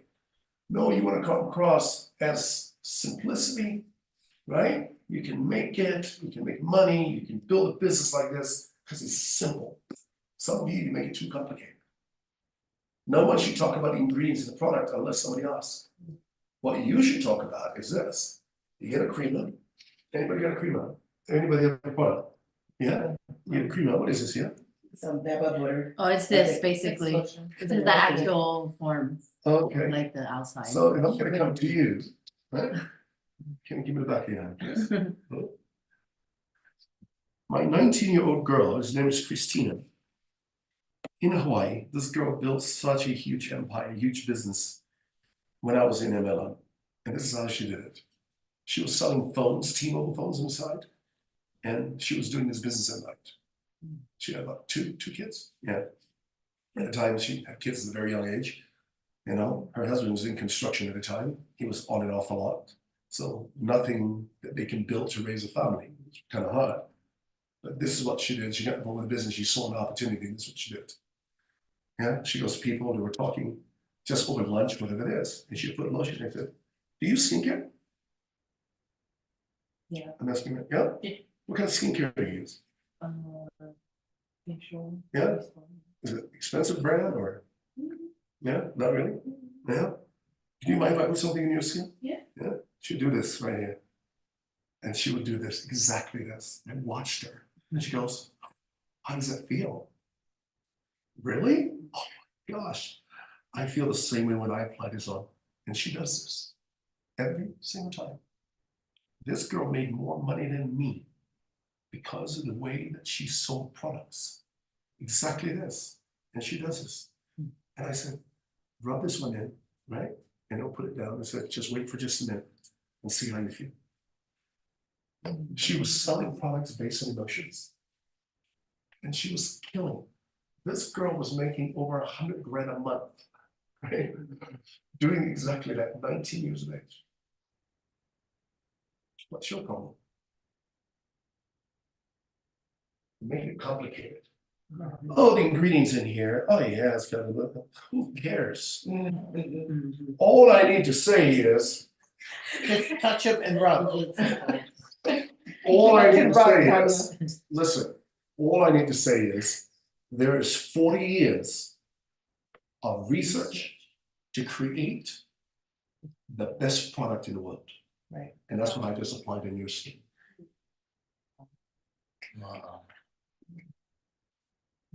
Okay. Yeah. Did you resonate with what I just said? Right. That was it. Yeah. You make it too complicated. That's the problem about you salespeople. You make it way too complicated. Just because you're smart, you're knowledgeable, doesn't mean that you have to throw it up on everybody else. No one wants to know. Right. They want to know, how simple can I make money with this product? You're too smart for your own good. Right. Yeah? You're way too smart for your own good. That's a pipeline. Why aren't you selling the product daily? You know what impressed me, guys? This lady right here, because I was introduced when I was at the Hunt's house, and I was introduced when she was doing a live. And they showed it to me, and I was watching her doing a live. And they were selling toothpaste that day or something like that. Lip balm. And she sold 40 of them that day. 40 of them. How much are those lip balm? Like They're $13. $13 a piece. 40 of them a day. When I say submit a piece of business daily, she killed it. How do you duplicate that? How do you keep that going? If you're not doing one business a day or selling a product a day or recruiting one person a day, you're not in business. You're in some kind of social club. This is not a social club. This is a business. We're in business to make money, okay? Not to socialize. You understand? Yeah. It's amazing how I can change my face like that when I'm serious, right? Because I don't, let me use a different choice of word. I don't mess around. You don't waste time. I don't mess around when it comes to business. When we did that, we went from the number 4 to back into the script. I'm like, oh, okay, it's fake thing. Yeah, Yeah. now you understand. Yeah. You know? Okay, moving on. Okay, what reminder, can you read it out loud? It's not- Important reminder, setting appointments and presentation should be kept separate. Do not present to someone over the phone. Yeah. There's a difference, right? Invitation, presentation are two different types. Invitation, presentation are two different types. Don't mix it up. Very important rule. Yeah. All right? So I have some scripts in here that I'm gonna send this presentation to you guys, and you keep it and distribute to everyone, right? I have some invitations, scripts that I put together, you know, that you guys can utilize. There's a lot more where that came from. Please understand one thing, my words are not your words, right? But there is sort of like an outline that you can follow, that you can create it the way that you want it, the way that works for you. You understand? Yeah. Okay? So therefore you take it, you try certain things out, certain keywords and things like that. There are some keywords that works every time for me, right? Keyword like one, include. I like to include people in what I do. So when I'm calling somebody, when I'm talking to somebody about business, I will always ask them, And I said, Tanya, I would love to include you in what I'm doing. Yeah. Right. There's a reason why that is, right? And it's my favorite word to use, right? Because people want to be a part of something. Yeah. Especially when you say to somebody, I'm building something, I'm involved in a company that's multi-billion dollars. And we're about to go through another hyper growth to $10 billion. And I want to include you in it. Does that make sense? Yes. I want to include you in it. And I want both of us to benefit from that growth. And I want to include you. Are you in? Me and Coach. Yeah. Yeah. Cool. I love that. So certain scripts, I am not gonna read it out to you guys. You guys can get this presentation. There's more where that comes from. I even created some scripts for you guys, and callbacks and things like that. When you're calling somebody, you're talking to somebody on the phone and they answer the phone, what you need to say, you're gonna rely on form and make sure when you're calling somebody to make an invitation, please do not go beyond 3 minutes. On the invitation. Okay, the time bomb is gonna go off at 5 minutes, so keep it below that. Do not go any more than that. Invitation is very different from presentation. Don't confuse the two, yeah? Yeah. So when you're calling back, when somebody calls you back, let's say I call Mark and I left a message on Mark's phone and Mark wasn't there, I always leave a voicemail. So rule number 1, I always leave voicemail. Do not just call and just because no one picked up, don't just hang up. Always leave a voicemail. The voicemail should be simple. I'm gonna call and say, I call Ralph. I'm gonna call Ralph up and I say, hey Ralph, how's it going to Sil? I just wanted to talk to you. There's something really, really important in my heart that I want to share with you. Please give me a call back when you have a few minutes to spare. Very important. I look forward to talking to you. Yeah. The message that you leave has to be urgent. Urgency is key. That's a key word to leaving a message, voicemail message, right? Leave a message. But it has to be urgent. Mark calls back. There are certain things you have to discuss with Mark, because Mark is going to come at you like, Sil, is everything okay? Right? Right? They're going to be asking those questions. I said, bro, everything's okay. And I'm so happy. Listen to the tone of my voice. Mark, everything's okay. Thank you so much for calling me back. I am so excited to talk to you right now. You know what? I'm involved in something really, really big, and I want to include you in it. Or just use the script that I have here, right?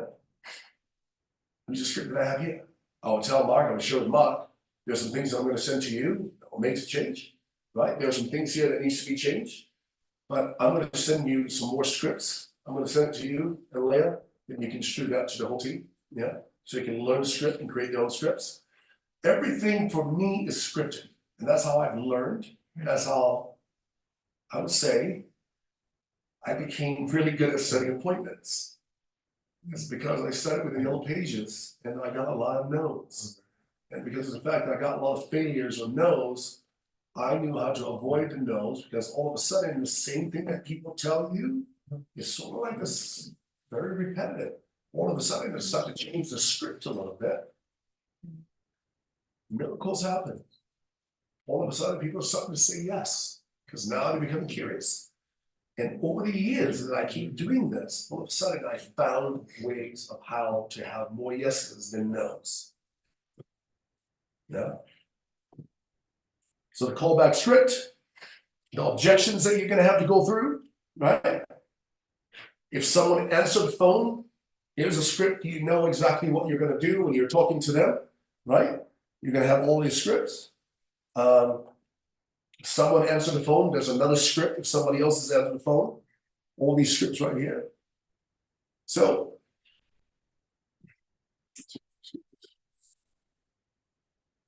I'm trying to respect the time, you guys. Oh yeah, I know I got 5 minutes. I would like to do another Zoom training, right? I was wondering. Zoom training, yeah.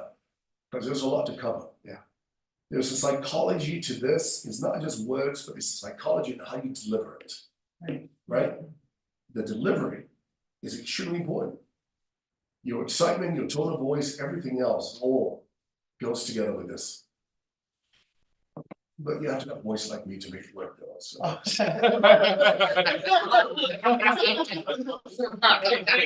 Oh, brother, and.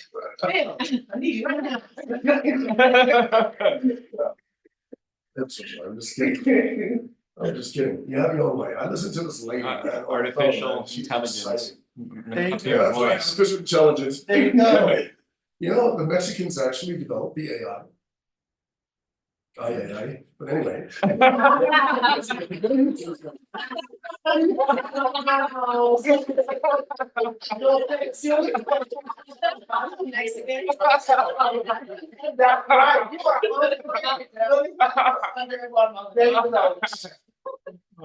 just saying. Okay. I know you guys appreciate that. You guys appreciate that. I'm really agree. Okay, pull out, every now and then. So there's a program that we have designed. So, and I wanted to share this just verbally, and this is something we're gonna cover on Zoom. When I created that whole program, when I was in MLM, and I built an extraordinary team of people, you know, all over the world. I was working with New Skin corporate office, Synergy corporate office, to really develop a program of different packages that we're gonna offer. Right? I wanted to do something impactful. The first package, it was like $300. It was an introduction package. You get enough products and things like that you can go out and do exactly what my friend Christina did. Right? You share and you make retail sale. But that was very important in my organization at the time. It was mandatory that everyone should sell 50% of their products. That shows that they're actually going out and sharing. You understand? So there are protocols and things like that. The second package actually was around $600. And that package actually gives you enough products that you can retail a lot of stuff. You can sell like what retail this stuff, you can make a lot of money because you got 30% profit in your retail. That's huge. That's huge, right? So you retail 50 or 60% of your product, you make a lot of money. And then the last package, it was like $1,000 package. And this gives you all the product that will help you to retail, market your business, share your products for everyone. Because I'm telling you this right now, in the business that you're in, you need to have products to go out and share with people. There's products that you drink, that might cost a little bit more, right? There's products that you put in your skin, those are the things. But I would say, if you're just starting off and you don't have much money, buy a package that you can go out and share with people. Very limited, and people will buy right there. It's amazing how people buy, because people want to help. You know, naturally, people are fantastic. People want to help you. And if you tell them, hey, we're starting a business, and I want to include you in it. I just want to come out and share with you because I want you to be a part of what I'm doing. I want to be in business with you. Yeah. You look at them in the eye and you tell them this, I want to be in business with you. You know, I think you'd be amazing at this. Try this product out. People will love this. You tell them you can sell products all day long. Like I say, my girl Christina, she was making over 100 grand every single month because she was recruiting people more than I was. She was the one that helped me open up Singapore. You know, it was through her efforts because of somebody she met in the organization that opened up Singapore. And we all went to Singapore and opened up Singapore in that company. So all I'm saying is there are opportunities there, right? You're one person away from knowing the whole world, and therefore you need products. And this is a system that I'm going to teach you guys what you need to do. You may like it, you may not like it. But what I'm saying is, if this is the year of being successful, right? Yeah. Then you can't go in halfway. Because I can guarantee you this, if I bought $1,000 worth of products, I'm going to sell all of those products. I'm going to retail every single one of those products. And that is something that I want to teach you as well. Yeah. Because the business that you're in is people business. But how do people make money in business? Retail, Say again? retail, How do people make money in business? That's one point, yeah? subscription. We're moving products, right? New Skin provide the products. You have to build an army of people to go out and market those products. And the more people that you have in your organization, the more product movements. But even the people in your organization have to go out and retail products outside of that, not just within the organization. Because the laws are different now, you know. that you have to at least market or retail some of the products that you buy. And that's the reason why a lot of companies are not, supporting a lot of these things, because people are not retailing. You should retail. It should be mandatory that you retail. I mean, you wanna make money, right? Thank you. I wanna make money too. So if I were in your position, I would go out there and retail products. Some of the greatest experience I've ever had in the multi-level marketing business was the ability to share products. I took it from Christina and I went out and I tried it. I'm like, man, this is not me. I'm a dude, I'm not a girl. I'm not gonna go to someone and say, feel that girl? Oh my gosh. Is your time? What?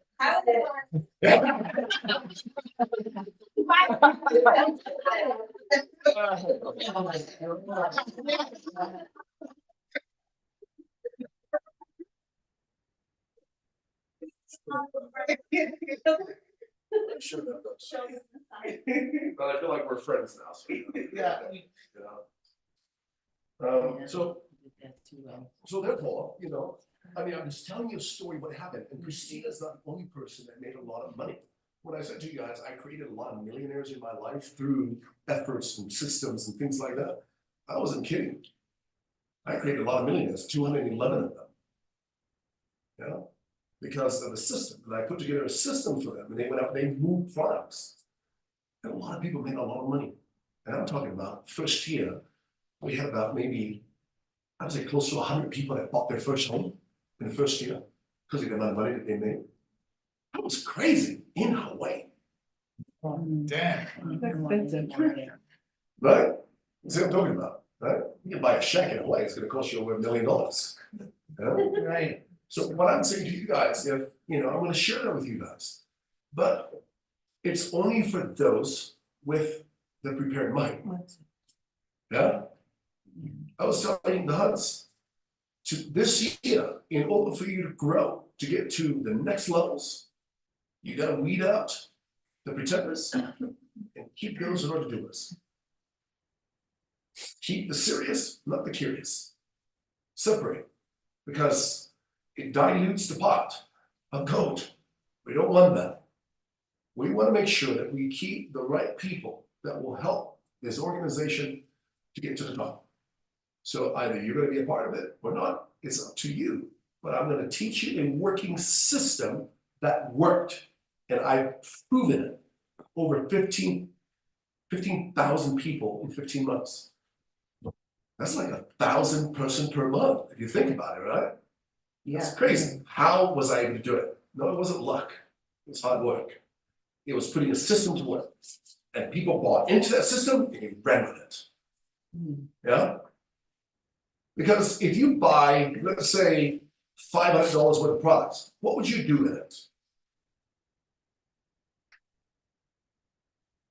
Use them, sell them. I'm sorry? I could use some and sell them. Oh, hell no. I would have my own products that I use for myself. I'm talking about if I buy $500 worth of products, I'm gonna go out and sell those $500 worth of products and make a 30% commission. Yeah? What you do is what they do. Yeah? People follow leaders.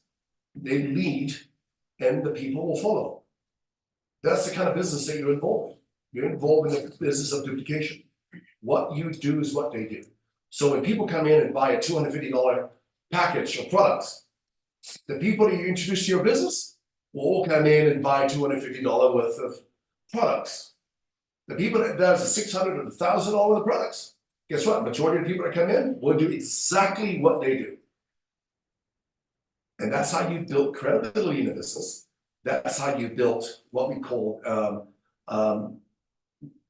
documentation beats conversation. Because if you do the math, if you get $200 worth of products or $1,000 worth of product, you go out and you sell it, and all these people for $1,000 worth of product, that means that you can recruit more people and you can sell more products.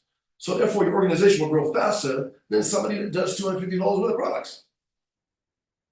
It's a business. This is exactly how I look at it.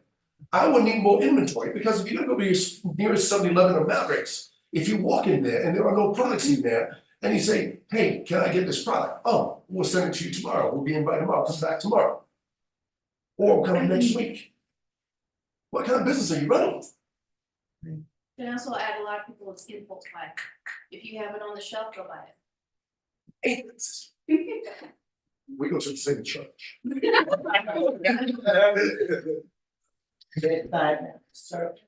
My sister, that church, sport. Anyway,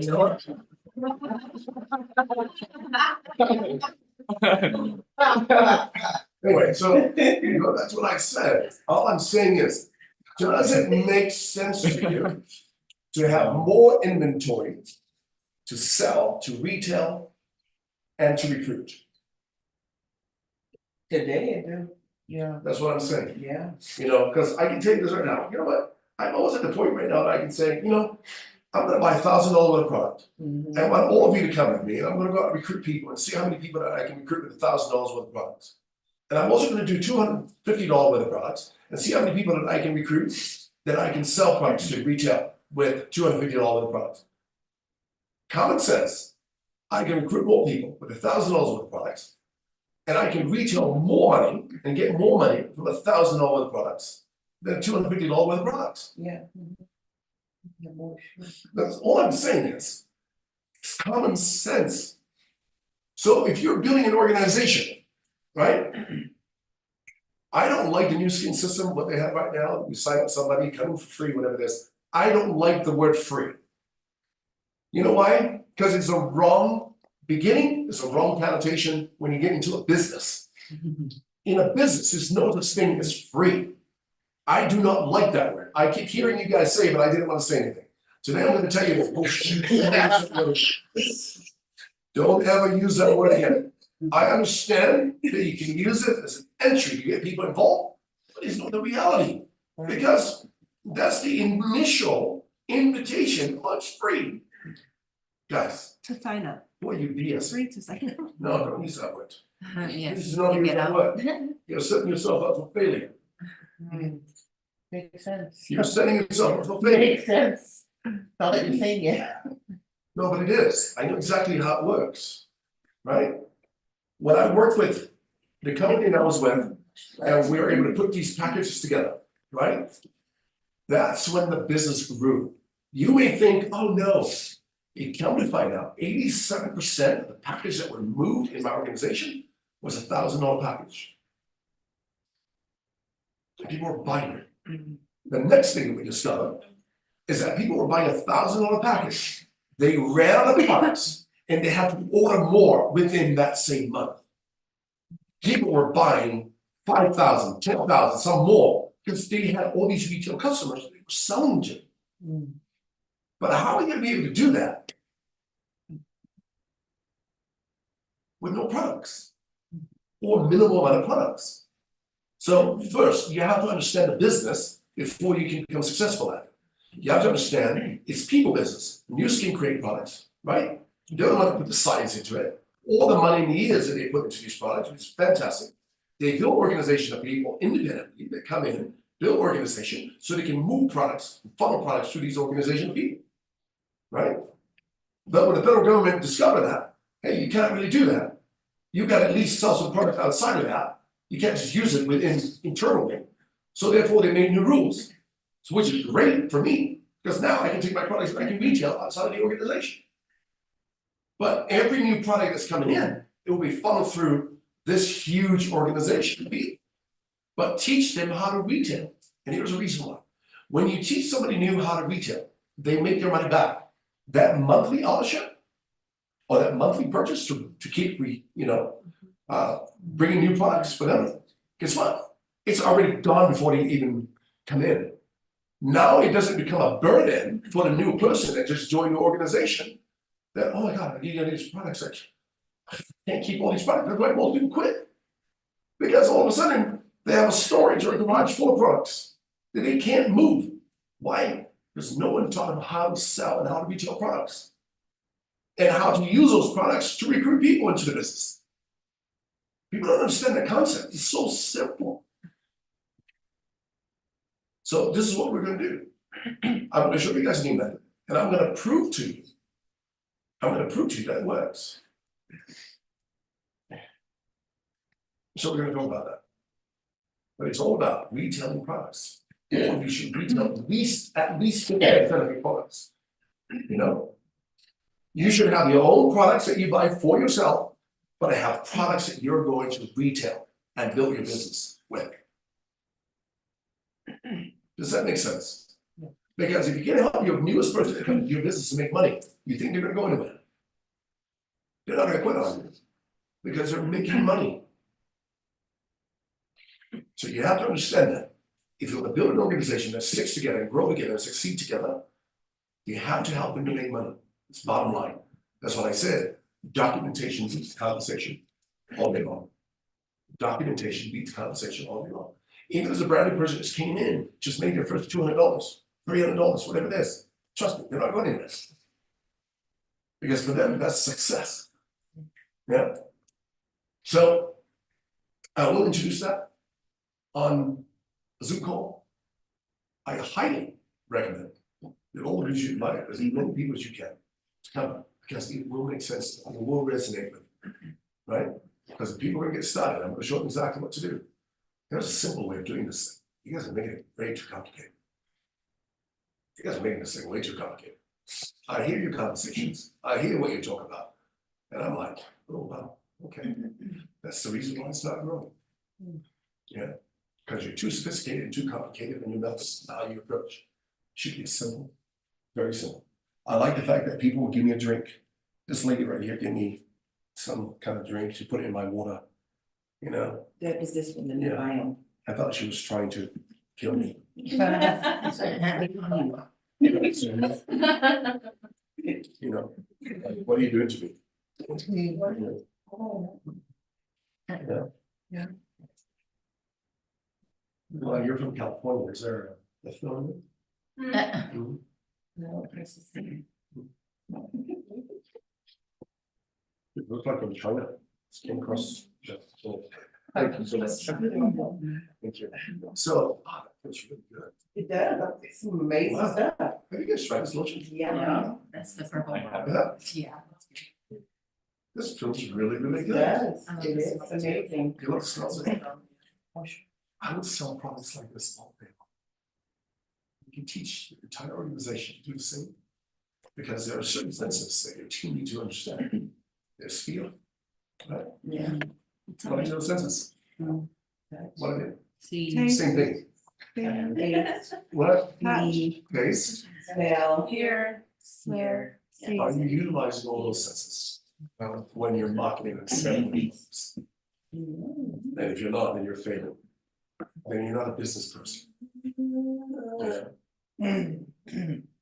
Yeah. Does that make sense? Does that make sense? Alright. So we're gonna conclude. I'm gonna share a story with you. Yeah, you know which one. There's another one I'm gonna share, but I'm gonna share it in the Zoom call. But today, I wanna talk about burning boats. Right? It should be a constant reminder to all of us that every day we face with negativity. Because I truly believe that there's so much negative in the world today. Like even on the news that we watch, it's more negative on the news than positive things. It's part of the system that we live in, right?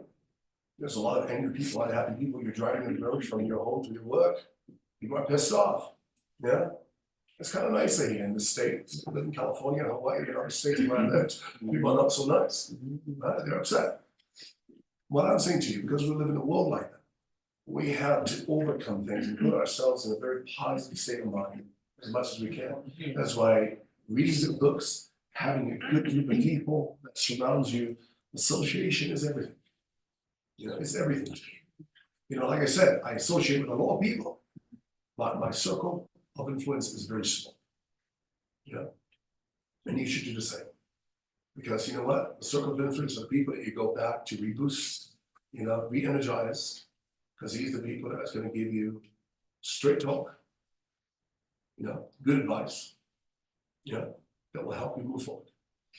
You know, everybody else is all about, oh man, you watch that game yesterday. Who gives it, whatever. Right? I don't care. I don't care. It doesn't make me any money. Although I did go to Vegas and I bet on the Super Bowl this year, I made 20 minutes. Right, Rolly? Sir. Yeah. So it was kind of fun, but I already knew I was gonna win, I knew I was gonna win, because I did all the stats and everything, and I looked at it, I said, oh yeah. We got the two, we got, what is the singer? And we got Kelsey, right? Kelsey. This would be the poster child all year long, right? He knows this, Yeah. and I knew they were gonna win. They don't call it the National Fixed League for nothing. Anyway. Well, That was the fact that I understood that I already knew it was gonna win, so I put money on it. Even when we went to this place, $50, all you could eat, watch the Super Bowl game, right? I want that too. Right? Yeah. I'm a money magnet. Okay, there you go. That was so much on that.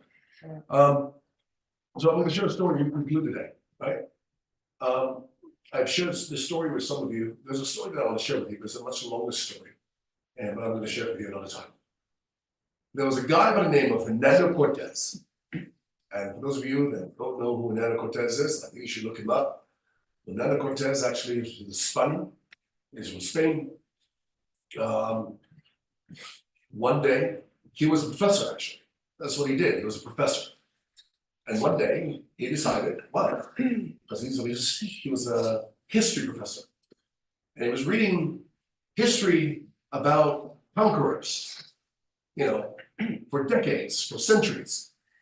And there was this specific place that conquerors after conquerors had tried to take the gold. It's supposed to be one of the richest places in the world, and no one succeeded. So this guy kind of came up with an idea. All he did was just change it just a little bit, right? Just like the gift basket business. Everybody was selling gift baskets, but how can you make it unique and different? Personalized. And that's kind of like exactly what he did. He came up with an idea, and I said, what if we do it this way? Put together the idea, present it to the king, to the world, to fund this program, to fund this voyage. And they approved it. So the goal was to have three boats, right? 500 soldiers and 16 horses. That's the story. 16 horses, 500 soldiers, and 3 boats. Before they set sail, every single day as he was recruiting, that sounds familiar, doesn't it? As he was recruiting all these people, right? They realized that that was something unique and special about this man, what he did, because of the vision that he had placed in everyone's mind. And the vision was, and this is how he presented it. Just imagine, if we go there, we capture all the treasures, the gold and all of that, and we bring it back here. Your family will become wealthy, your son will be known to a community. It's like, oh wow, his mom did this, or his dad did this, right? And that's how he presented. He created a vision in people's mind. All 500 of these soldiers. He didn't talk to the horses, because he wasn't Tongan, but he didn't do it. What? Wow. Can I hurt your feelings? I don't like it. Right? I have Tongan friends, say something, they laugh, okay? They love you. Chill out. So, to make a long story short, for months at a time, as they were building boats, right? He was telling, gather all of these 500 men. He was sharing this over and over, building vision. That's what I said. Part of your business should all be vision. Everyone that you present your business to should share a vision with them at the end of your presentation. I picture you. That's how you should start it. I picture you doing these things because of this. You understand? So, Hernando Cortez keep doing this until the day came when they sailed, right? All these men, there were some men that were quite religious, some of them recruited their sons, to come to the voyage. And they keep telling Hernando Cortez, because they felt so inspired, that they keep telling Hernando Cortez, you know what, you're a man of God. This voyage here, we pray to God, and God says, this is where we need to be. They believed in him. There was a lot of them that believed in that, were, men with faith, whatever. But as they set sails, things change. The wind stopped for weeks at a time. No wind, so they couldn't move. As a matter of fact, they were going sideways, backwards, whatever. They weren't moving forward or heading to their destination. They were running low on food, water. They had to get water from the ocean, boil it so they could drink it. And all of a sudden, men of faith who believe in God, all of a sudden, these men were like, no, I'm sorry, but we pray to God. I don't think this is the right place for us. I don't think God has called us for this. I think we made a mistake. And Hernando Cortez kept hearing this over and over and over from these Christian men, these men of faith, supposedly. And one day he said to them, I don't know about your God, but my God doesn't change his mind. So they stopped, let 111 men out, and they stayed there for a while, recruiting to replace 111 people. Every time I tell this story, it kind of reminds me of Emerald Business. That people leave, right? An organization leave, and you got to go back and rebuild. So that sounds familiar. So as they voyaged, they got 111 men. All of a sudden, they replaced them, and then they start setting sail all the way to the Yucatan Peninsula. Unlike all other voyagers or other conquerors before him, they got there and he told the men, let's settle in, let's rest until the time is right, then we'll make our move. So when he got there, people were anxious, it was a long voyage, you just want to get it done with, get to it, take the treasure, head back home, right? Enjoy their rich, but that's not the way it happened.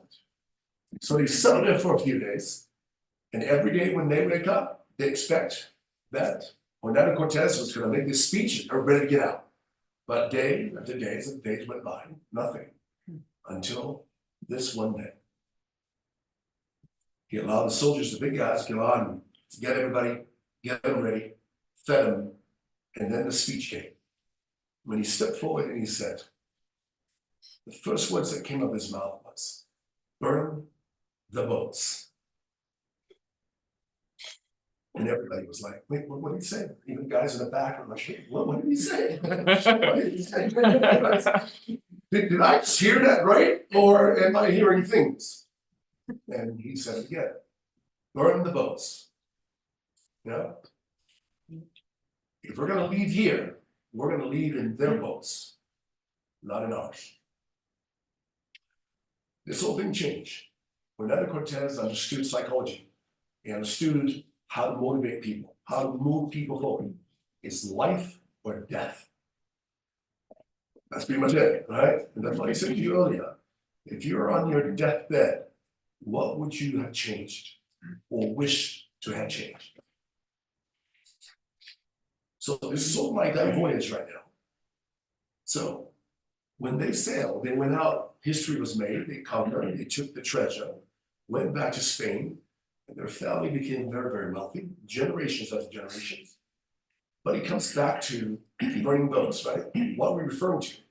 We're referring to things that are holding us back from growing. Those boats, it could be you watch too much Netflix, or you're spending too much time in nonsense stuff instead of focusing on your life and your dream, building your dreams, right? There's a lot of nonsense things that we do.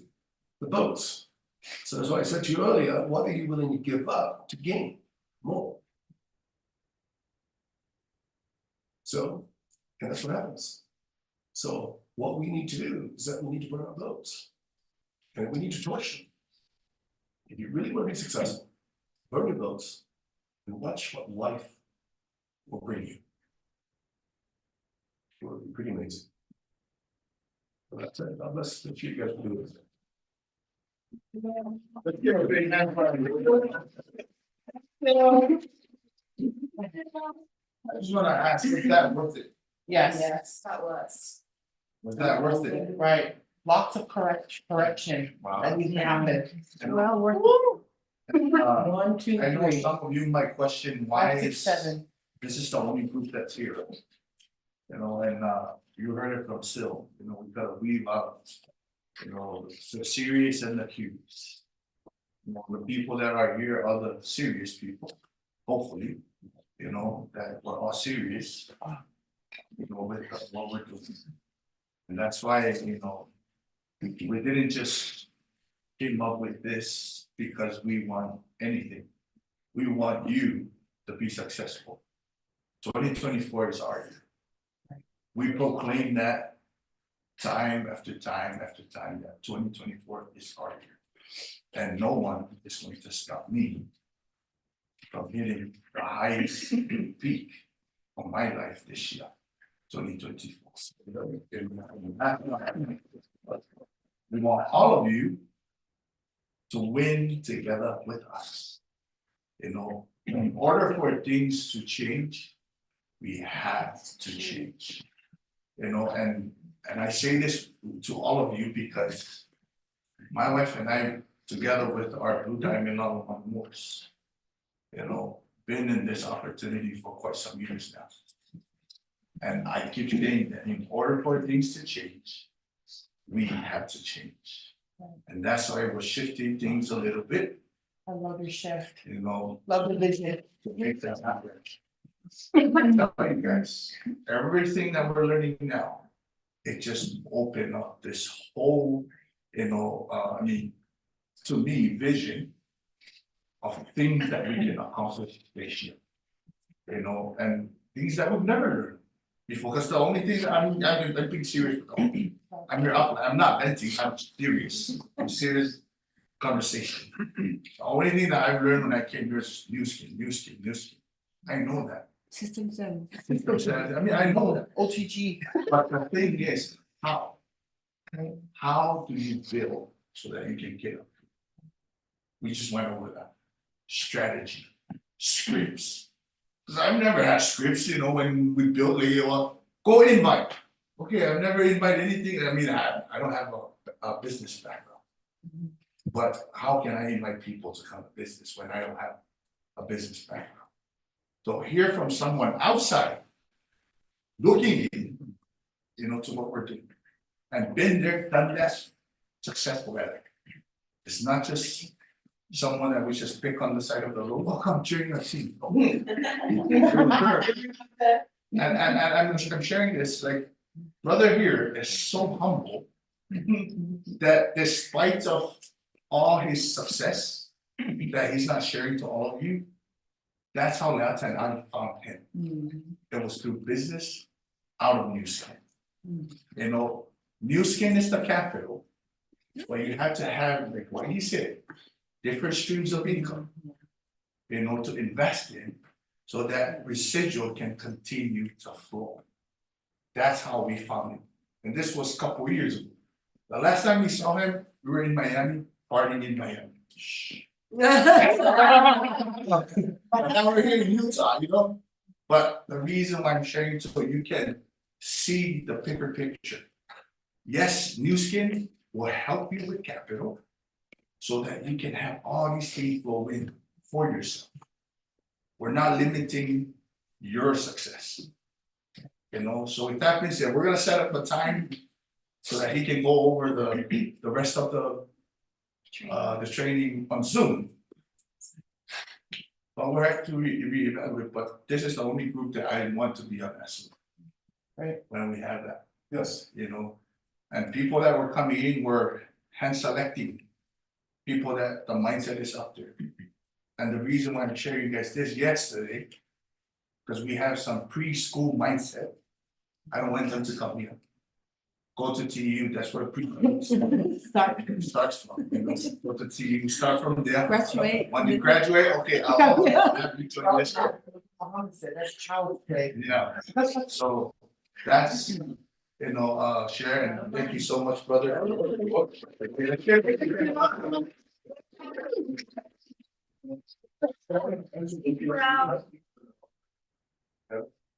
Oh, So I just want to share one thing with you guys, right?